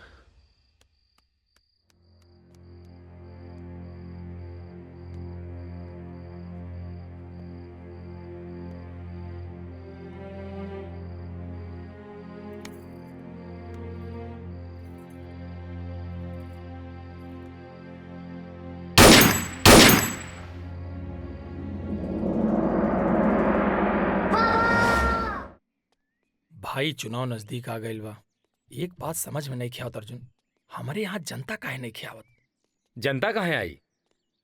जनता तो सारा राजा साहब के यहाँ जाली, और जब राजा साहब जनता के ऑफिस के काम आसानी से करा देते हुए, जब जनता के सारा काम घर बैठे हो जाता तो एजे दरबार लगावे कहाँ आई? आ गईले राजा साहब, राजशाही चल गईल, लेकिन ई लोग के प्रजा पालक होके के खुमार ना उतरल। आई राजा साहब आई। कहाँ के राजा, हम तो जनता के सेवक हैं। जनता के ही कुछ अर्जी लेके आयल बानी हम आपके पास। हाँ हाँ, पढ़ी अर्जी। एकरा पढ़ला के का जरूरत बा? अब खुद दे पढ़ ले और काम करा दे जनता के। ना ना, रउआ पढ़ी, हाथ के हाथ काम हो जाए। ना तो दिमाग में इतना प्रेशर बा कि कहीं रखा जाए तो दिक्कत हो जाए। नो पढ़ी।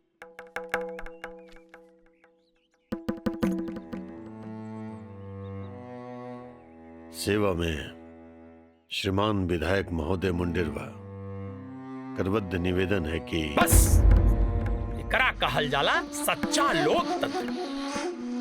कौनो उस जमाने के मुंडेरवा के राजा साहब आज हमरा जैसन गरीब प्रतिनिधि के सामने करबद्ध प्रार्थना कर रहा बाड़े।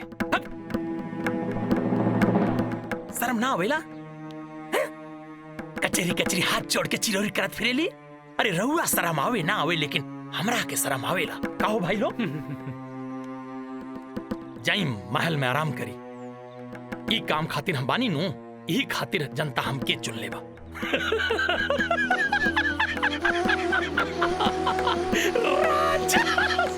बाबा महाराज, हम रउआ से वादा करतनी कि हम केहू के सामने सर ना झुकाई। अगर सिर झुकाए के नौबत आए तो हम अपन सिर कटा देब या सिर झुकाए वाला के सिर कलम करवा देब।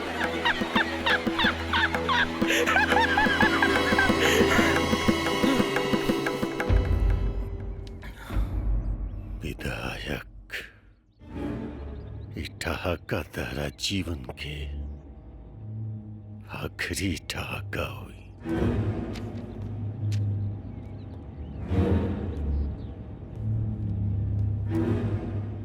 कुछ ही देर में सारे प्रदेश में पोलिंग शुरू होने वाली है। सबकी निगाहें टिकी हैं मुंडेरवा क्षेत्र के चुनाव पर, जहां के राजा काशीनाथ सिंह ने चुनाव का बहिष्कार किया हुआ है। वहां के बारे में कहा जाता है कि राजा साहब के बिना इजाजत के उस इलाके में कुछ नहीं होता। तो कैसा है वहां का माहौल, सीधा लिए चलता हूं आपको मुंडेरवा। नजारा ऐसा देख के लग रहा है कि मतदाताओं का कि यहाँ पे जनता के अंदर काफी उत्साह है। चुनाव का ये बहिष्कार नहीं करना चाहते हैं। देखिए, मैंने कभी कोई चुनाव का बहिष्कार नहीं किया है। मीडिया ने मेरी बातों को गलत तरीके से पेश किया है। दरअसल मैंने अपनी भोली भाली जनता से यही कहा था कि आप गलत उम्मीदवार को वोट मत दें। आप उन्हीं उम्मीदवार का चयन करें जो आपकी उम्मीद पर खड़ा उतरे, किसी के बहकावे में ना आए। मीडिया तो अपना टीआरपी बढ़ाने के लिए मेरी बातों को पता नहीं कैसे घुमा घुमा कर प्रसारित करती है। प्रेम से सब संभव बा। राजा साहब देखो, आपन शर्म छुपावे खातिर कहा ताड़े कि मीडिया गलत अफवाह उड़ावता। अरे अर्जुन हम कहता नहीं जी, हर बार से ज्यादा वोटिंग यहाँ बार हुई। अभी अभी एक बड़ी खबर मुंडेरवा विधानसभा क्षेत्र से आ रही है। यहाँ वोटों की गिनती हो चुकी है। यहाँ के इतिहास में पहली दफा 90% मत पत्र खाली मिला है, अर्थात लोगों ने किसी उम्मीदवार पर मोहर नहीं लगाई, जबकि वैलिड 10% मतों में सबसे ज्यादा मत वर्तमान विधायक श्री प्रेम देव को प्राप्त हुआ है। तो आइए जानते हैं काशीनाथ बाबू से। काशीनाथ जी क्या कहना चाहेंगे इस अनोखी घटना के बारे में? क्या ये बहिष्कार का ही दूसरा रूप है? जनता तो काफी उत्साह के साथ इस चुनावी प्रक्रिया में भाग ली है और हर चुनाव से ज्यादा इस चुनाव में वोटिंग भी हुई है। अब ये एक अलग बात है कि जनता को कोई उम्मीदवार पसंद ही नहीं आया तो उन्होंने अपनी अभिव्यक्ति इस प्रकार व्यक्त की है। अब आइए जानते हैं प्रेम दुबे जी से, उनकी क्या प्रतिक्रिया है। जनता बहकावे में आ गई। कुछ लोगों ने जनता बहकाने को फैशन बना लिया। जब देखो सिस्टम पर नकारात्मक प्रतिक्रिया। कुछ ना भाई, विकास नहीं खे भाई। अरे इतने कर्मशील बड़ा तो चुनाव के मैदान में काहे नहीं खियावत? जब जन आकांक्षा के बोझ कंधा पर पड़ी ना, सारी हेकड़ी निकल जाई। मालिक फिर से लड़की भइल बा। अरे लड़की भइल भी आता, इससे उदास काहे बाड़ू तू? हाँ, अरे खुश हो मन से। आई ला ला ला, तू इतना बड़ा खुशखबरी दिलुआ। आई ला पैसा लेके जा। एक काम करो तो पूरा लेके जा। आई ला। हुकुम अगर लड़का हुई तो रउआ जश्न मनेती ना? अरे दे बाबू, आप भी ऐसा बात करे लगली। अब जश्न के कहा जश्न मनी और काफी धूमधाम से जश्न मनी। मालिक रानी अब बुआ घर में नहीं खी। घर में नहीं खी? अरे रानी साहिबा महले में होखियन, जइहन कहाँ? रउआ लोग चिंता मत करिए।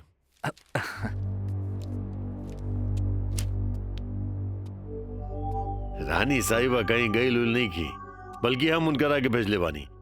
वो कहा ना कि हमरा एगो शुभचिंतक हमरा के सलाह देले रहले कि कम से कम 5 बरिस तक वो बच्ची के अपना से थोड़ा सा दूर रखे के। यही से हम उनकर के ममहर भेज देले बानी। वो कहा ना कि हमार संगत उनकर खातिर शुभ नहीं के। आप लोग जाइए जाइए, अपन काम करी जाइए। हुकुम।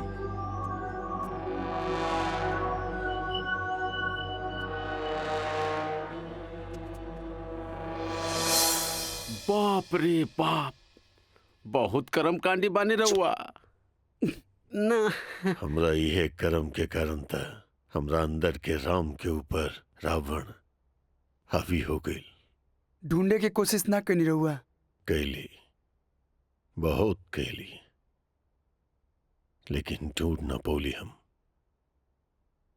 यही बीच हमार संबंध एक और महिला से हो गई।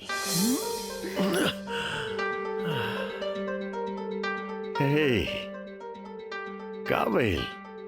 अब ना काहे कि हम माँ बने वाला बानी। चली जल्दी से शादी कर लिया जाओ।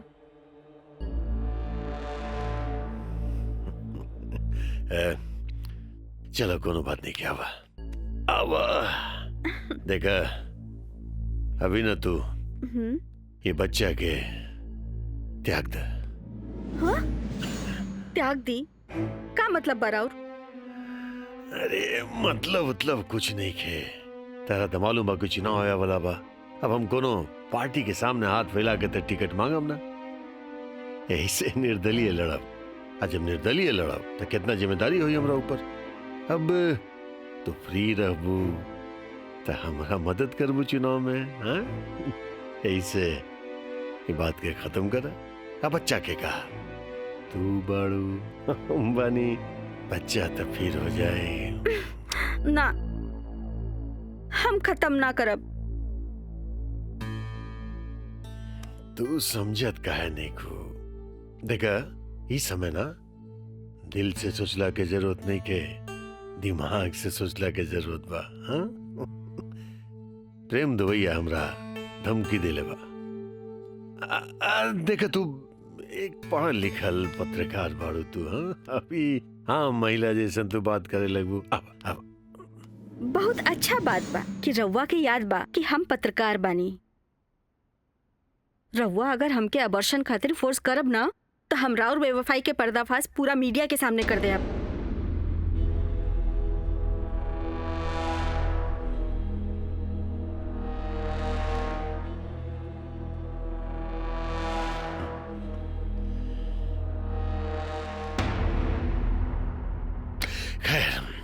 कोनो बात ना, तार इच्छा जरूर पूरा हुई।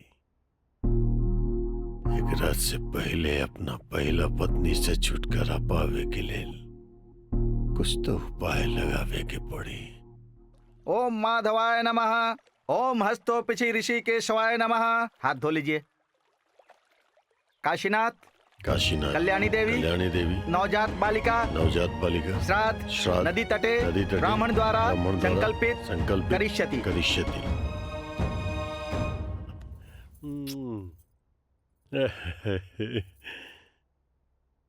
मेरा नाम करेगा रोशन, जग में मेरा राज दुलारा। अकेले रउआ के ही नाम रोशन करी, हमार ना? केवल हमार। तू तो हमरा मजबूर करके बियाह कैलो। तेरा तो मालूम बा कि हम केकरो सामने झुक न पावेली। जे हमरा झुकावे की कोशिश करेला ओकरा हम सजा जरूर दिले।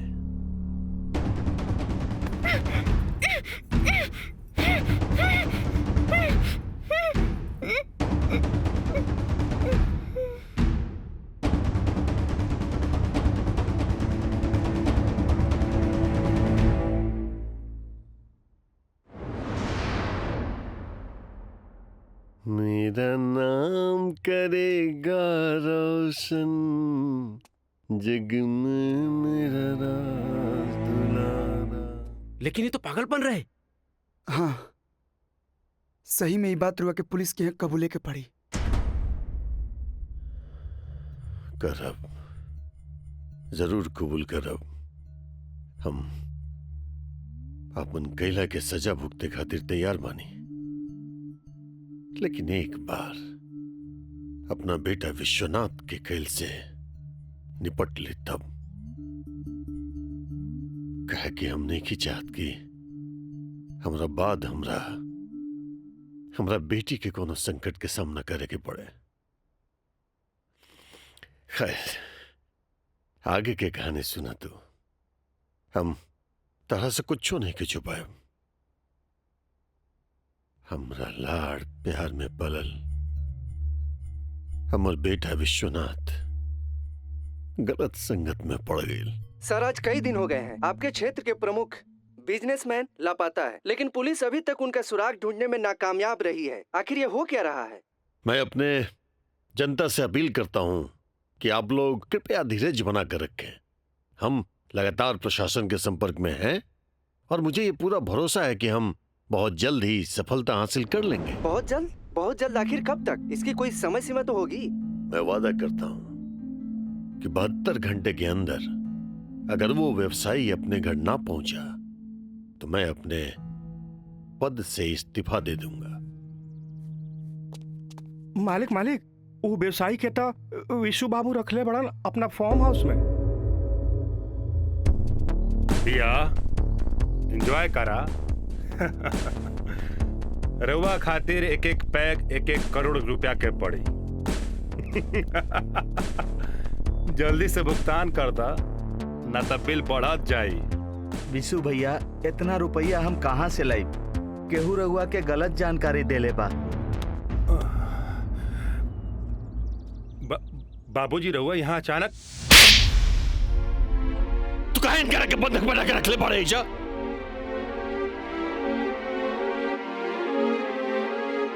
रउआ से मतलब कि इनका के छोड़ दे।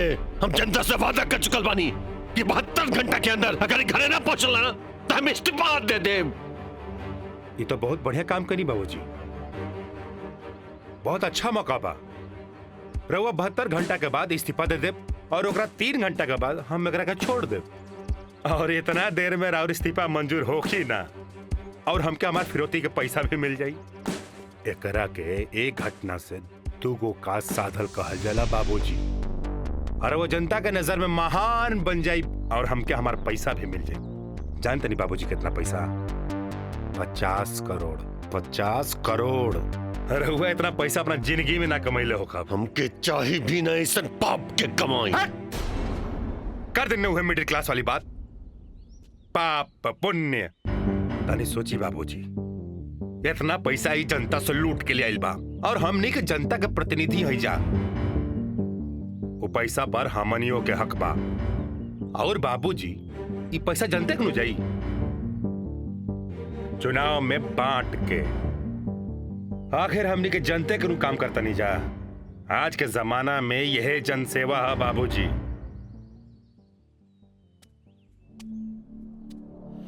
देखा बेटा, जिनका के ऐसा जनसेवक बने के बने था, हमने कई सब शोभा ना देला। अरे बेटा मत भूला कि हमनी राज परिवार से आई, राजा आई हमनी राजा। राजा है क्या? आज के जमाना में हमनी से ज्यादा औकात पर चुन के दुकान वाला का पा रहुआ भ्रमित बानी बाबूजी। राजा का भ्रम से निकली बाहर।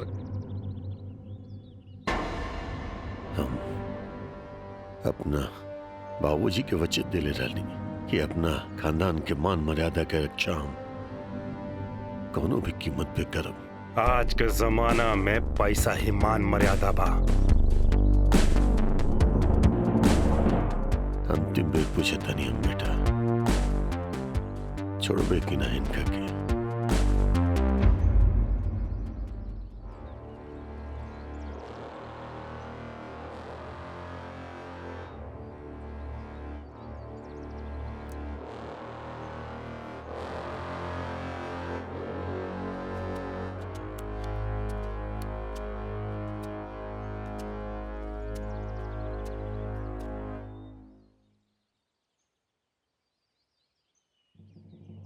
पुलिस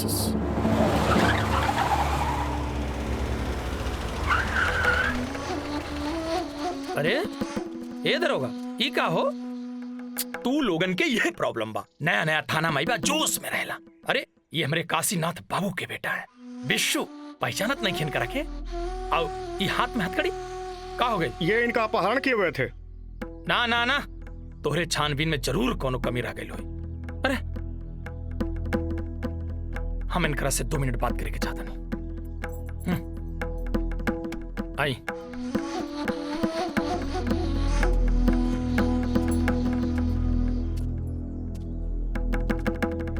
विश्व बाबू, हम चाहले तो तोहर कदम लॉकअप में ना पड़ दे। वो कैसे? वो हमरा पे छोड़ दा। प्रेम से सब संभव बा, लेकिन हमके का मिली? का चाहिए तारा? तोरे बाप से बदला। हमरे बाप से या काशीनाथ से? सही पकड़े हैं।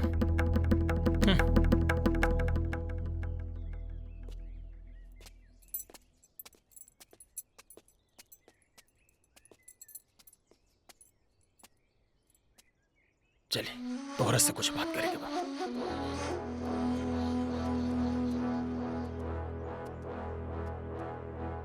सेठ जी अगर अपन खैरियत चाहता तो केस वापस कर ला, ना तो वो हाल करो कि सोच भी ना पाइबा। हमके माफ कर दी। मुंडेरवा में हुए एक व्यवसायी अपहरण कांड में एक नाटकीय मोड़ आ गया है। विशु भाई मेरे अच्छे मित्र हैं। जब पुलिस मुझे लेकर आ रही थी तो मैं कुछ समझ नहीं पा रहा था। अपराधी अपराधी होला, वो केहू के भी सगा न हो सकेला। और एक अपराधी के ओकर कई अपराध के सजा दिलावे में कोनो कोतूही न बरते की चाहिए। ऐसे हम अपना बेटा के कानून के हवाले कर देली। ई तो भइल हमरे एक आम नागरिक होके के आपन कर्तव्य। लेकिन हम खाली एक आम नागरिक ना है, हम अपन जनता के द्वारा चुनल प्रतिनिधि भी हैं। और हे नाते हम एक घटना के नैतिक जिम्मेदारी ले अपन इस्तीफा देते। और साथ में हम एक पिता भी हैं। और पिता होके के नाते हमरा ये मालूम बा कि हमर बेटा विश्वनाथ बाबू ऐसन कोनो घटिया हरकत न कर सकेले। देखा एक दिन बेइज्जत कानून से बरी हो जाए। शायद ही कोनो विरोधी के चाल होके, लेकिन हम जानता नहीं कि सच्चाई परेशान जरूर हो सकेला लेकिन पराजित न हो सकेला। हमर बेटा एक न एक दिन कानून के चंगुल से बेगुनाह वापिस आ जाई हमरा पास।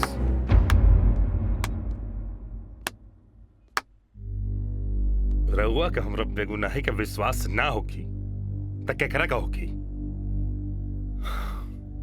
भाइयों, ये हवन आप सबके महान नेता माननीय काशीनाथ सिंह।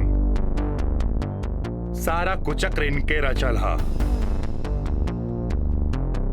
वो व्यापारी हमार दोस्त हवन और पिछला 3-4 दिन से वो हमारे साथ फार्म हाउस पर रुकल रहन। बस इनके षड्यंत्र करे के मौका मिल गई। ये हमारे दोस्त के घर वालन से मिलके हमरा खिलाफ FIR लिखवेलन। ओकरे बाद ही मामला के थोड़ा हाइप दे देलन। ओकरे बाद अपना निर्दोष बेटा के जेल भिजवा के इस्तीफा देवे के साजिश रचलन। रवे लोग बताई, इस्तीफा मीडिया के सामने देवल जाला? बहुत ही शातिर आदमी हमन, बहुत ही शातिर। ये बाप ना सांप हावन। अपना स्वार्थ खाती अपना बेटा के भी डस लेलन। तो जनता के डसे में कितना टाइम लगे? संजय बाबा जल्दी! ड्राइवर, अरे गाड़ी निकाला! संभाला! हुकुम! देख ला ही नाटक, एक नाटक और शुरू भइल। अरे बुच्ची, अरे आज तो तीसरा दिन है, सब कुछ तो नॉर्मल हो गई रहे। सर के ICU से निकाल के कौन रूम में शिफ्ट कई गई? रूम नंबर 45 में। रवा के तो ओहिजा हुए के चाहिए ना? हाँ बुच्ची, हम तोहरे ढूंढे खातिर निकल रहनी हो। हुकुम दवाई नहीं खन खात। दवा काहे नहीं की खात? अरे बीसू बाबू खातिर। हमारा मालिक के इकलौता बेटा, वो अभी तक उनका से मिले निखन आइल। हाँ। आई चली? आए जल्दी।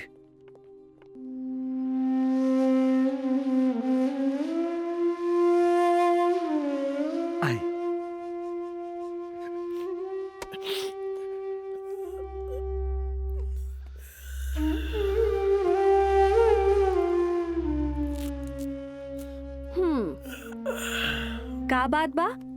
रहुआ दवाई काहे नहीं की खात? का करब दवाई खा के? जियला से का फायदा बा हमरा?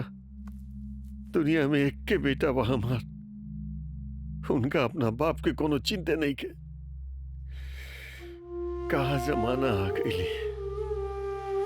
एक हमनी के जमाना रहे जे अपना बाबूजी के दिल वचन निभावे खातिर कौनो भी हाथ पार कर सकत रहनी हमनी। फिर भी बेटा ही दुनिया में प्यारा बा।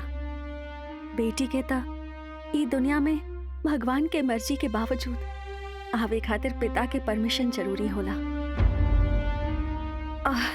सॉरी सर, पर्सनल ना होके के चाहिए। हे, देखा 4 दिन से तू हमार सेवा कर रहल बाड़ू। हाँ? अब ना हम तोहरा खातिर सर रह गइल बानी, आना तू हमरा खातिर खाली एक ठो नर्स रह गइल बाड़ू। कुछ बात बाका? का बात? रहे दी, कोनो बात नहीं के। रहुआ के इतना स्ट्रेस ना लेवे के चाहिए। छोड़, हम दवाई वाई ना खा। ओहो, कोनो बात नहीं के। बस ये बेटा बेटी के बात चलल तो हमके आपन जिंदगी के कुछ पुराना जख्म याद आ गई। अरे बेटा सुनो, अपन कष्ट केकरो बतौला से ना कष्ट हल्का हो जाला। बोला का बात बा? भगवान तो हमके ही धरती पे भेज दिले, लेकिन पापा से परमिशन लिहल भूल गईले, जेकर सजा हमके और हमरी माई के भुगते पड़ल। उनका घर से निकाल दिहल गई। बहुत बदनसीब होला वो बच्चा जेकरा पिता से प्यार के जगह नफरत मिलेला, और सारा जिंदगी इन नफरत के साए में तिल तिल के जिए पड़ेला।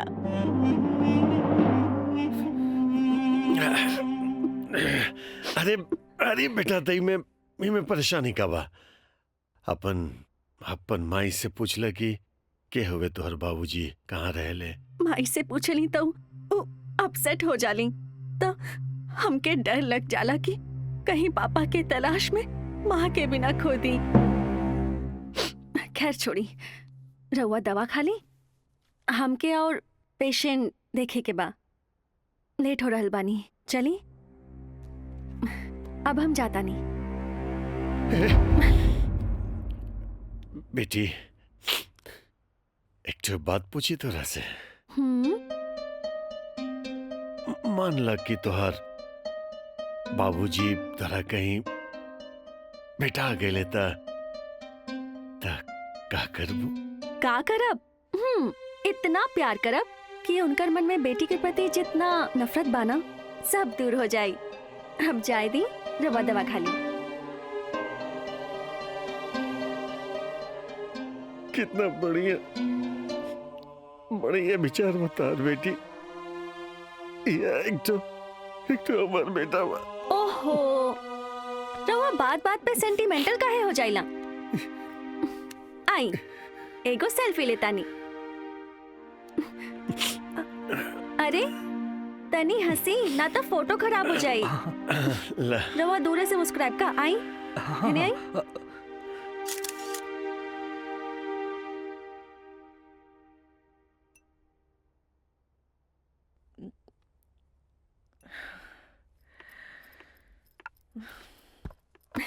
माँ माधुरी। हाँ माँ। चश्मा लाइल। ओहो, कहा माँ, चश्मा वाला पुर्जा ही ना मिलल। कितना बार तोहरा से कहनी कि पुर्जा के फोटो ले ले, पर तू है कि ले रानी माँ, लेकिन इतना फोटो हो गइल बा कि ढूंढने के समय ही नहीं मिलत। एक काम कर, तू ही ढूंढा। अब ना तहार मोबाइल हम कैसे ना। अरे माँ, कुछ ना हा छुपावे लायक।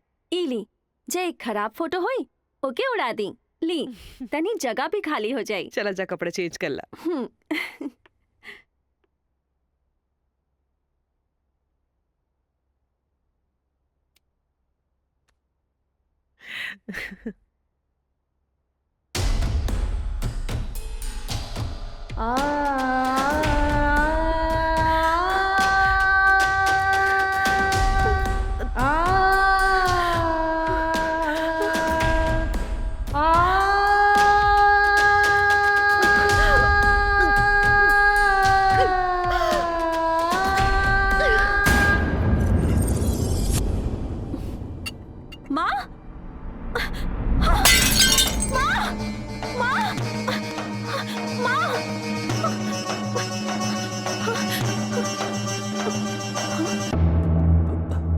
अरे आज तू आयल भाड़ो?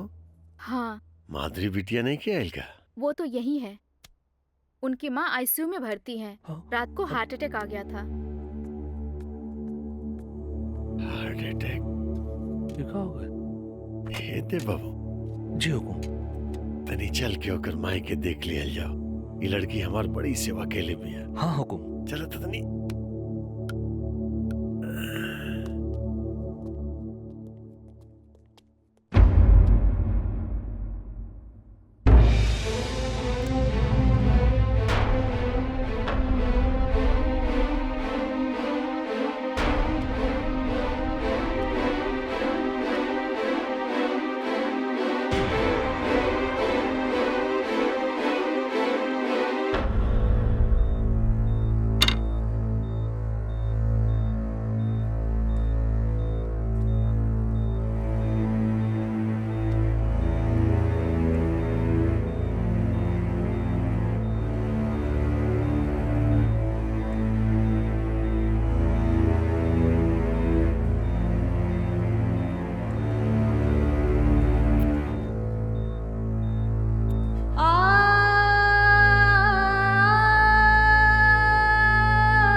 बहुरूपिया रूप बदल के कैलस हरदम चोट।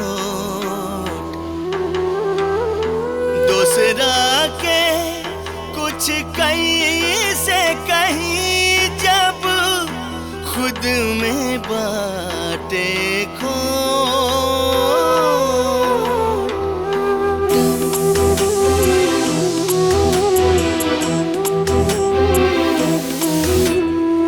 हम न जानत रहनी भाई आपन करनी आगे आई।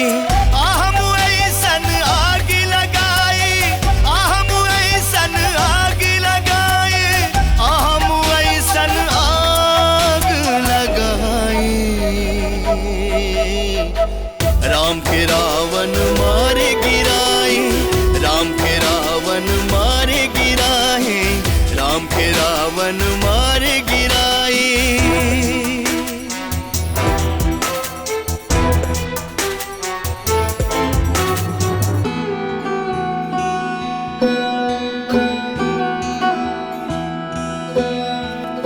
समय के पहिया ऐसन घूमल, राजा बनल फकीर। ये भैया राजा बनल फकीर।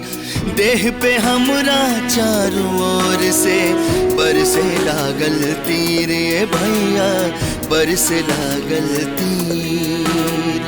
कुछ आंधी भी तेज रहे और कुछ बुनियाद भी टेढ़। जड़ धड़ लेके भराइल बा, जड़ धड़ लेके भराइल बा। ई बरगद के पेड़ ये भैया, ई बरगद के पेड़। सोच सोच के आवे रोवाई, एकर कुछ नहीं खे भर पाई। हम न सोचले रहनी भाई, हम न सोचले रहनी भाई, हम न सोचले रहनी भाई। राम के रावण मारे गिराई, राम के रावण मारे गिराई, राम के रावण मारे गिराई।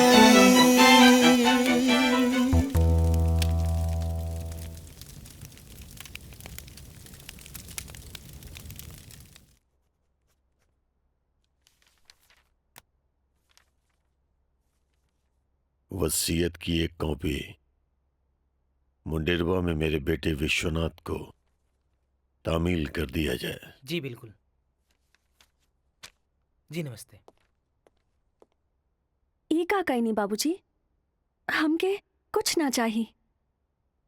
जीवन में बाप भाई के प्यार से वंचित रह गई नहीं, अब रवा लोग मिल गई नहीं, अब हमके कुछ ना चाहिए बाबूजी। और ही भाई के साथ नाइंसाफी हुई। दुनिया का कही कि दौलत खातिर बहन लालची हो गई ली। ना बाबूजी, रहुआ चिंता ना करी, हम बात करब भाई से, सब अनबन दूर हो जाई। ना, तू नहीं कुछ जानत ओकरा, हम जानत ही। वो हमसे भी ज्यादा जिद्दी बा। जवन बेटा के मरनाशन बाप के खबर ले लगे सहूर नहीं खे। ऐसे बेटा के बाप के दौलत पर ऐश करके हक नहीं खे। बाबूजी, वो गलती कैले बा तो रउआ भी गलती करब। दुनिया में कोनो पिता अपन पुत्र के ऐसन सजा देले होई का? पिता पुत्र के सजा देवे में हिचक जाला, यही से पुत्र को पुत्र हो जाला। ये हमार फैसला दुनिया के सामने उदाहरण पेश करी। लेकिन बाबूजी। लेकिन वेकिन कुछ ना, तो भी मुंडेरवा चले की तैयारी करा। समझ में नहीं किया होता कि बाप हा कि दुश्मन। कुछ तो उपाय करे कहो की, वरना हम तो रोड पा जाई।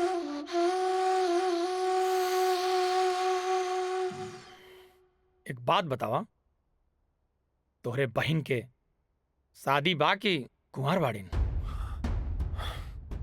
जौन वकील वसीयत भेजले रहे ओकरा से हम बात कईनी, वो अभी कुंवार बाड़ी। प्रेम से सब संभव बा।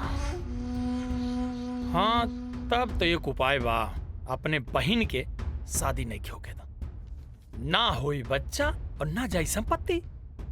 तू अपने बाबूजी के आवेदा और दोनों जन के हाउस अरेस्ट कर लो। आजीवन उन लोगन के तू बाहर के दुनिया मत देखे दा। ओकरे बाद तू वह संपत्ति पे ऐश कर जैसे पहले करत रहे। लेकिन एक बात ध्यान रखिया, वसीयत के बारे में कानो कान केहू के खबर ना होके के चाहिए। हाँ, ना होई, लेकिन हम हाउस अरेस्ट कैसे करब? ओकरा खातिर तो ढेर आदमी की जरूरत होगी। आज से तोरा महल पे हमार आदमी काम करी, मतलब राहुल मंजूरी होके ता। कैसन बात करता नहीं? ये भरल दुनिया में आपका सिवा हमार शुभ शुभ चिंतक के बा? डर लागेला भाई, ये बाप बेटा के मामला बा। कब हिलोर मारे खून कि तू भावुक होके जाके बाबूजी के गोदी में बैठ जा। रवा निश्चिंत रही, अगर हमार बाप सांप हा तो करा के हम बता दे कि सांप से खतरनाक सपोला हो खेला।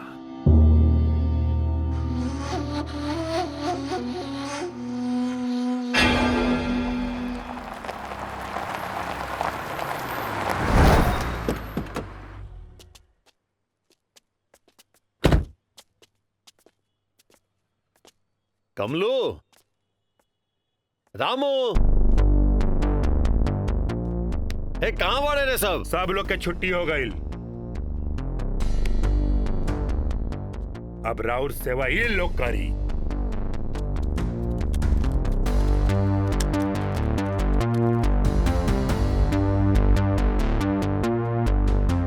अब रउआ आजीवन ही महल में आराम करी। हमार नैकी दीदी ता डोली ना अर्थी निकली महल से।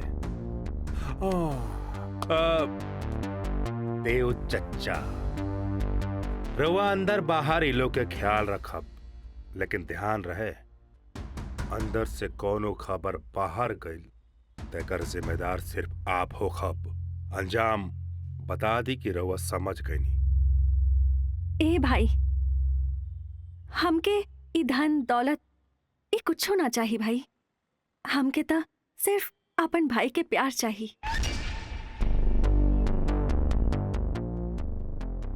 तार चिकनी चुपड़ी बात के जादू राजा काशीनाथ पर चल गई, जो अपन सारा दौलत तारा नामे वसीयत कर दलन। लेकिन विश्वनाथ सिंह तारा झांसे में ना आया। विशु, तू हमर नाम लेके पुकार रहल बड़े। जब तू ही सब नाता तोड़ लेला त का कह के बुलाई? तो मत भूल बेटा कि राजा काशीनाथ कोनो गुमनाम परिंदा ना होवे जे तू ओकरा टोकरी में कैद करके रख लेबे। लेकिन ये हमार लुकआउट बा, रवा निश्चिंत होके पास लाभ उठाई जाई। हाँ, जाए से पहले रवा लोग अपन मोबाइल यहाँ जमा करा दी। देव चचा मोबाइल दी दा।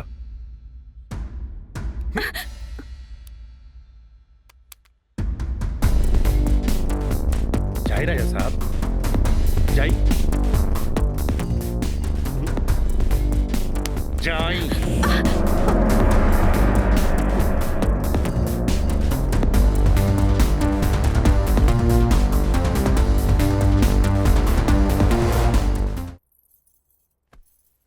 बाबूजी, बाबूजी, उठी।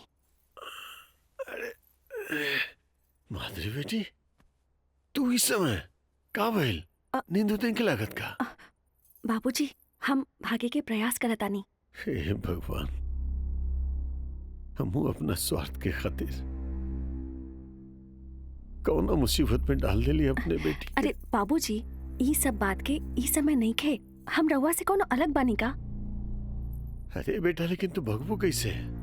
तरह तो यहाँ के रास्ता के इलाका के ये सब के कोनो जानकारी है नहीं है। वो सब रउआ हम पर छोड़ दी। बेटा लेकिन भाग के तुझे वो कहाँ? पुलिस लगे और कहाँ? ना बेटा, पुलिस लगे ना। कैसे कि हमरा सब मालूम बा कि ये सब के पीछे प्रेम दुबे के चाल बा और वो सब पुलिस प्रशासन सब मैनेज के ले हुई। फिर का करी? केकरा से मदद मांगी? मीडिया लगे जाए? मीडिया ना बड़ा बदनामी हो जाए हमनी के। बेटा जौना खामोशी से वो प्रेम दुबे अपन चाल चल रहा बाना, वह खामोशी से हमनी के होकर चाल काटे के पड़ी। फिर का करी? रउए बताई। हमरा तो कुछ समझ में नहीं किया आवत बेटा। हाँ, अगर कोनो दमदार मददगार बैठा जाए ना, जे गुंडा सबके पार घाट लगा दे। अगर एक बार ही मोहरा से पिटा गए ना बेटा, ओकरा बाद खुद हम सब कर ले। ठीक बा, हम पहले यहाँ से निकलतानी, फिर देखतानी का हो सकेला। और हाँ, रउआ 10 मिनट बाद हल्ला मचा दी कि माधुरी भाग गई। अब बाय बाबूजी। बेटा हमरा बहुत डर लग रहा बा बेटा। बाबूजी डरे के कोनो बात नहीं खे, सब ठीक हो जाए। बाय। हे भगवान, हमारी बेटी की रक्षा करिए भगवान।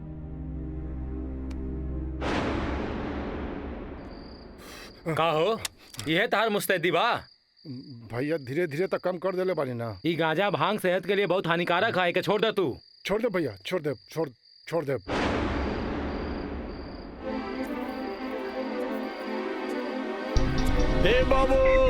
दे बाबू कहाँ चिल्लाता नहीं? माधुरी बिटिया महल में नहीं खी बिशु बाबू। अरे अंदरे में होई, कहीं न गई होई। हम पूरा महल छान मर ले बानी, अब पीछे का दरवाजा खुलल बा। अर्जुन, ए अर्जुन, का भइल बिशु बाबू? का भइल कहता रहा? ये ता चाक चौबंद पहरेदारी माधुरी घर से भाग गई। अब महीने तो 5 मिनट पहले चक्कर लगोले रहनी, और सब मुस्तैदो रहल। अंदर देखा तनी जाके। अरे देव चाचा अंदर देख के बड़न। अरे देव चाचा के कौन भरोसा बा, ये तो वही पार्टी के हुए। अरे बुढ़बा, खाली शरीर हो गल बेतला बड़, अरे बुद्धि एक पैसा करने के तार। जब इंकरा का भगावा हुई तो हमरा क्या बतेतन? सॉरी बिशु बाबू, हम ढूंढता नहीं। खाली तू ही ना, अपना सारा गार्ड के लेके जो और पूरा गांव का छान मार, और तू सीधा जो एनएच पर और वहां जाकर नाकाबंदी कर, सारा हो जाएगा गाड़ी की चेकिंग कर। ध्यान रहे माधुरी क्षेत्र से बाहर ना जा सके। माफ करब बाबूजी, लेकिन रउआ लोग के जनरेशन में एगो बहुत बड़ कमी बा। रउआ लोग बहुत जल्दी जजमेंटल हो जानी। बेटी बोझ होली, अगर बेटी होई तब ब्याह खातिर केहू के सामने सिर झुकावे के पड़ी। और बेटा हा नौजवानी में एगो गलती कर दिलस, तावारा हा, बदतमीज हा, और अंतिम फैसला सुना देनी रउआ लोग। अरे हर इंसान के खुद के साबित करे खातिर एगो चांस मिले के चाहिए ना।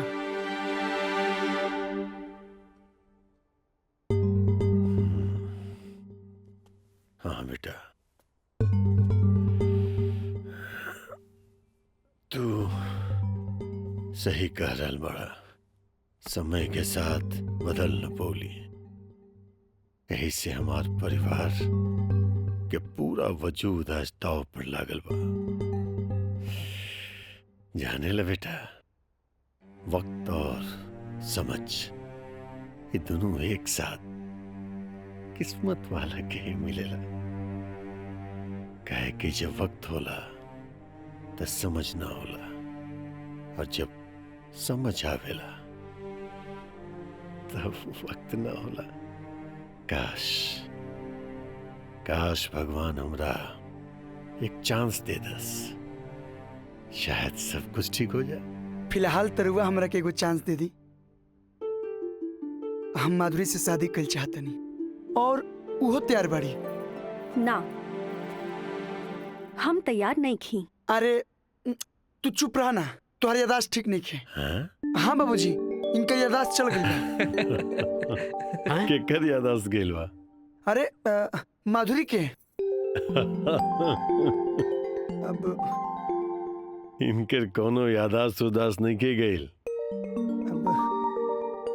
अगर और इजाजत होके तो अकेला में इनकरो कहानी सुन लेती प्लीज। हुकुम। Thanks.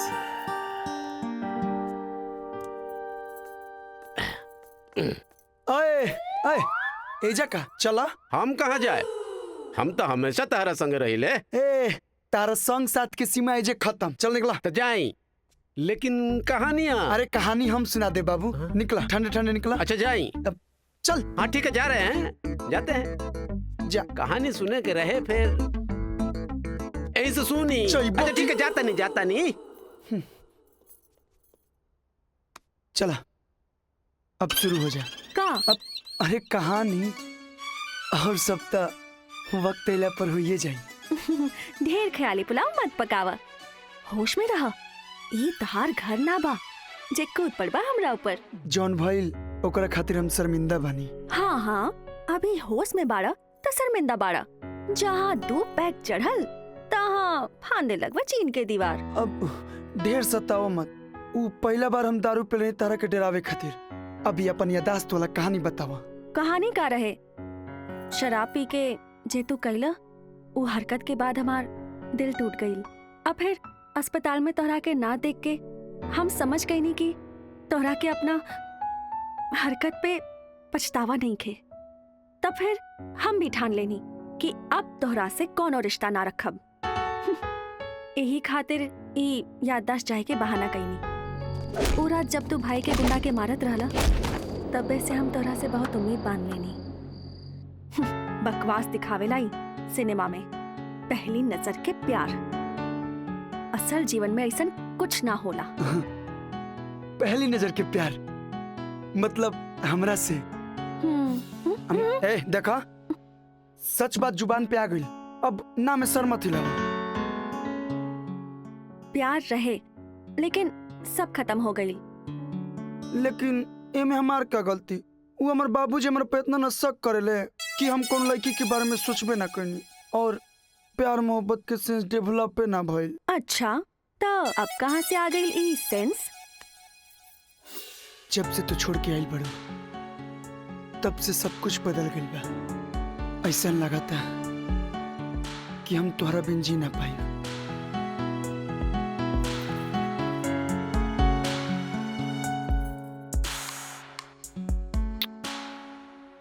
Will you marry me? ऐसे ही नहीं देखावल जला सिनेमा में। रहे दई ड्रामा।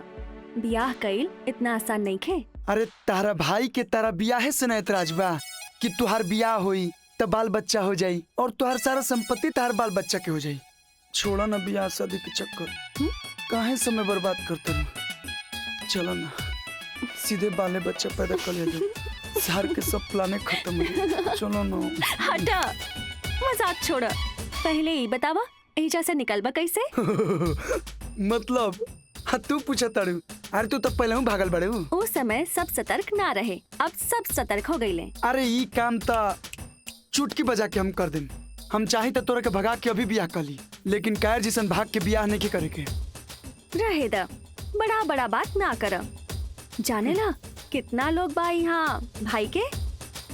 लागत तोरा के नमूना दिखावाई के पड़ी। पार्टनर, कमिंग पार्टनर, बोला। चल खोल। का? अरे कपड़ा खोल। हाँ का? मामा हम आवत तनी घूम के। तोहर दोस्त? हाँ बा ना बा, हाय देखा। जा जा। हाँ ठीक बा। सुता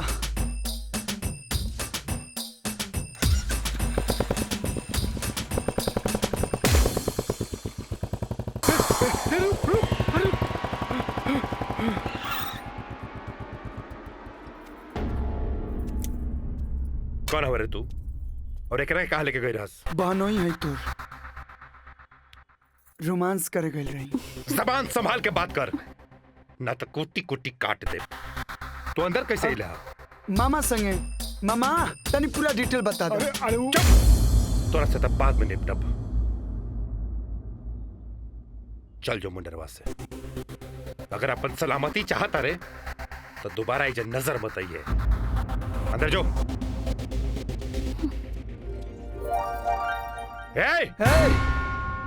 गर्मी संभाल के रख। कलावा तनी तोरा बहिन से बिया है, हिम्मत होई ना तो रोक लिए।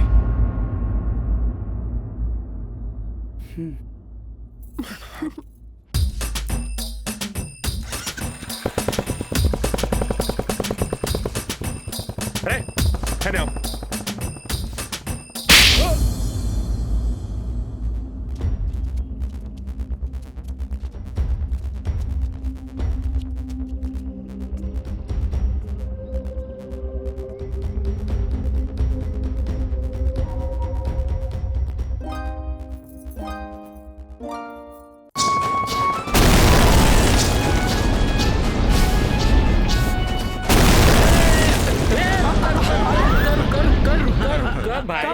ए भैया स्वागत के तो जबरदस्त तैयारी के लिए बाड़न। हाँ भैया, ई लोग तो बड़का बड़का पटाखा छोड़ा था। ये तो अभी बहुत कम बा। अंदर चल, भोज के भी बहुत जबरदस्त तैयारी हुई। अरे गोली द फ्राई, लाद दो प्याजा और गुस्सा बादशाही चली ना। कहाँ मजा आई।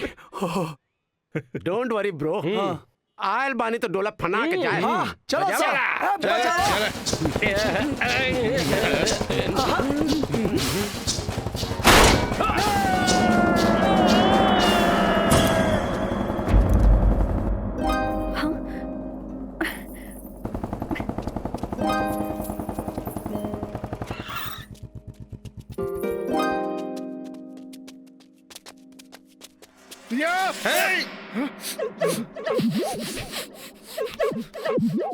ए भाई चिलम्बा का भाई गांजा बका। हाँ वाह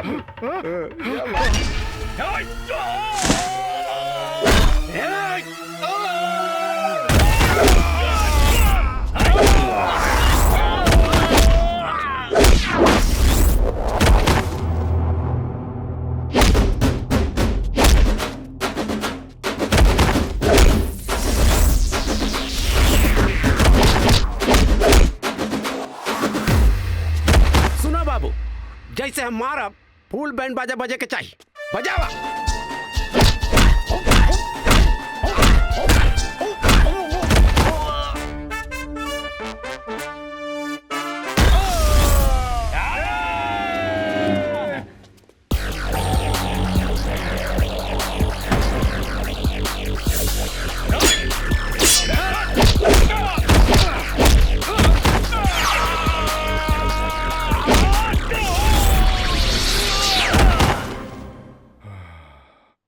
आपके तो लागत है कुछ घायल बा।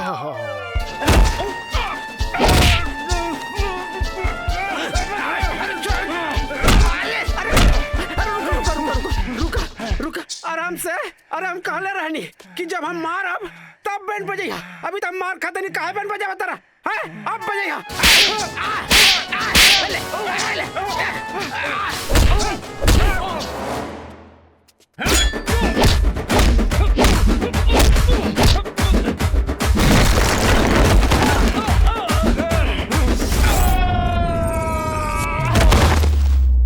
भाई आयल बाड़ा था दुद्दू हाथ हमनी के कर लेवल जाए। हाँ कल ही हल जाओ।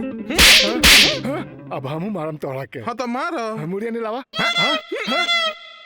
ये तो चीटिंग बा। तारा तो मार ही नहीं खेया बात। देखा हम बतावत। देखा आंख में हमरा।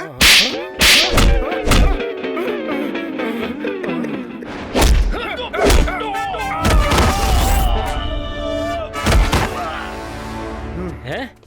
एक मिनट। अरे बम। रुका देखते नहीं तारा पेंदी पे बम। Hey, don't touch me. I am Chief Security Guard of Anand Security Agency. हेले। हाँ। पत्थर मारा था। पत्थर। हमके खाइला लगा खा बम बा। पत्थर।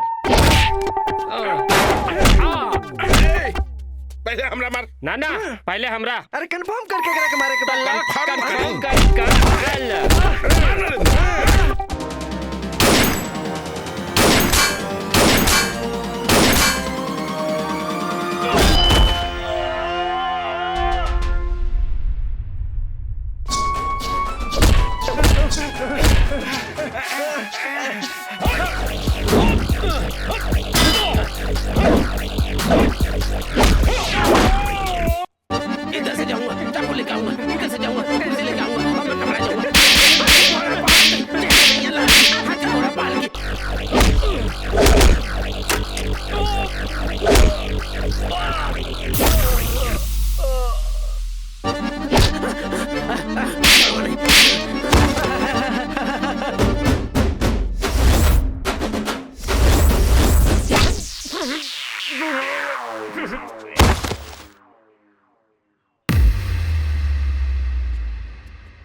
बाबूजी बाबूजी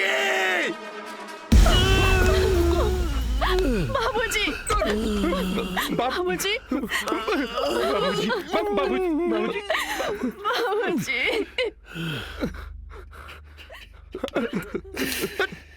दुनिया में जब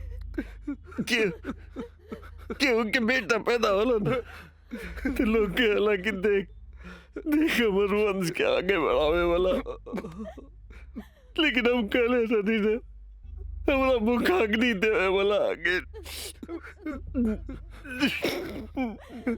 लेकिन हमरा बेटा के मुखाग्नि देवे के इतना जल्दी रहे कि हमरा मौत के कगार पर पहुंचा दिला।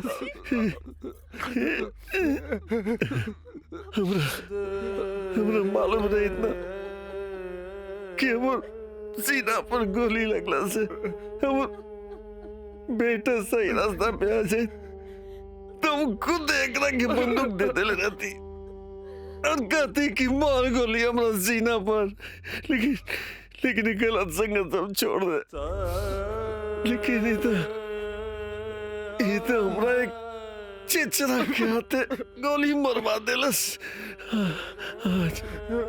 आज राजा काशीनाथ एक सड़क चाप आदमी के हाथों मरे जा रहा। बहुत बड़ गलती हो गई बाबूजी, हमरा को माफ करती बाबूजी, ना तो अपना को गोली मार ले बाबू। बेटा हम पितरी अंता के कलंक लगे रखे जिससे बाबूजी। तू अपना आप पे अपराध बोध मत ले बेटा, मत ले। हम तो खुद ही सजा के हकदार बनी। तेरा मालूम नहीं कि हम बहुत बड़का पाप कैले बानी।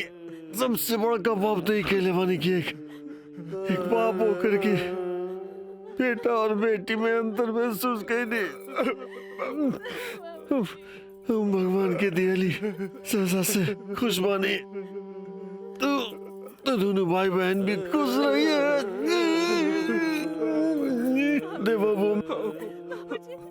देवभूमि में एक अंतिम जिम्मेदारी देखी जाती। आनंद बहुत अच्छा लड़का बा। हमरा बेटी के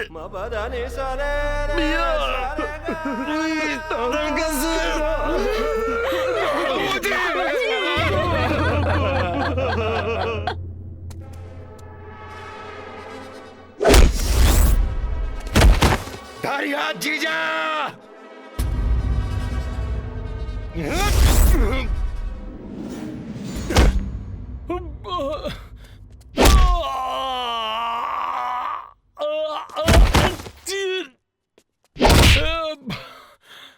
बाबूजी की गोली कैसा मार ले रहा है?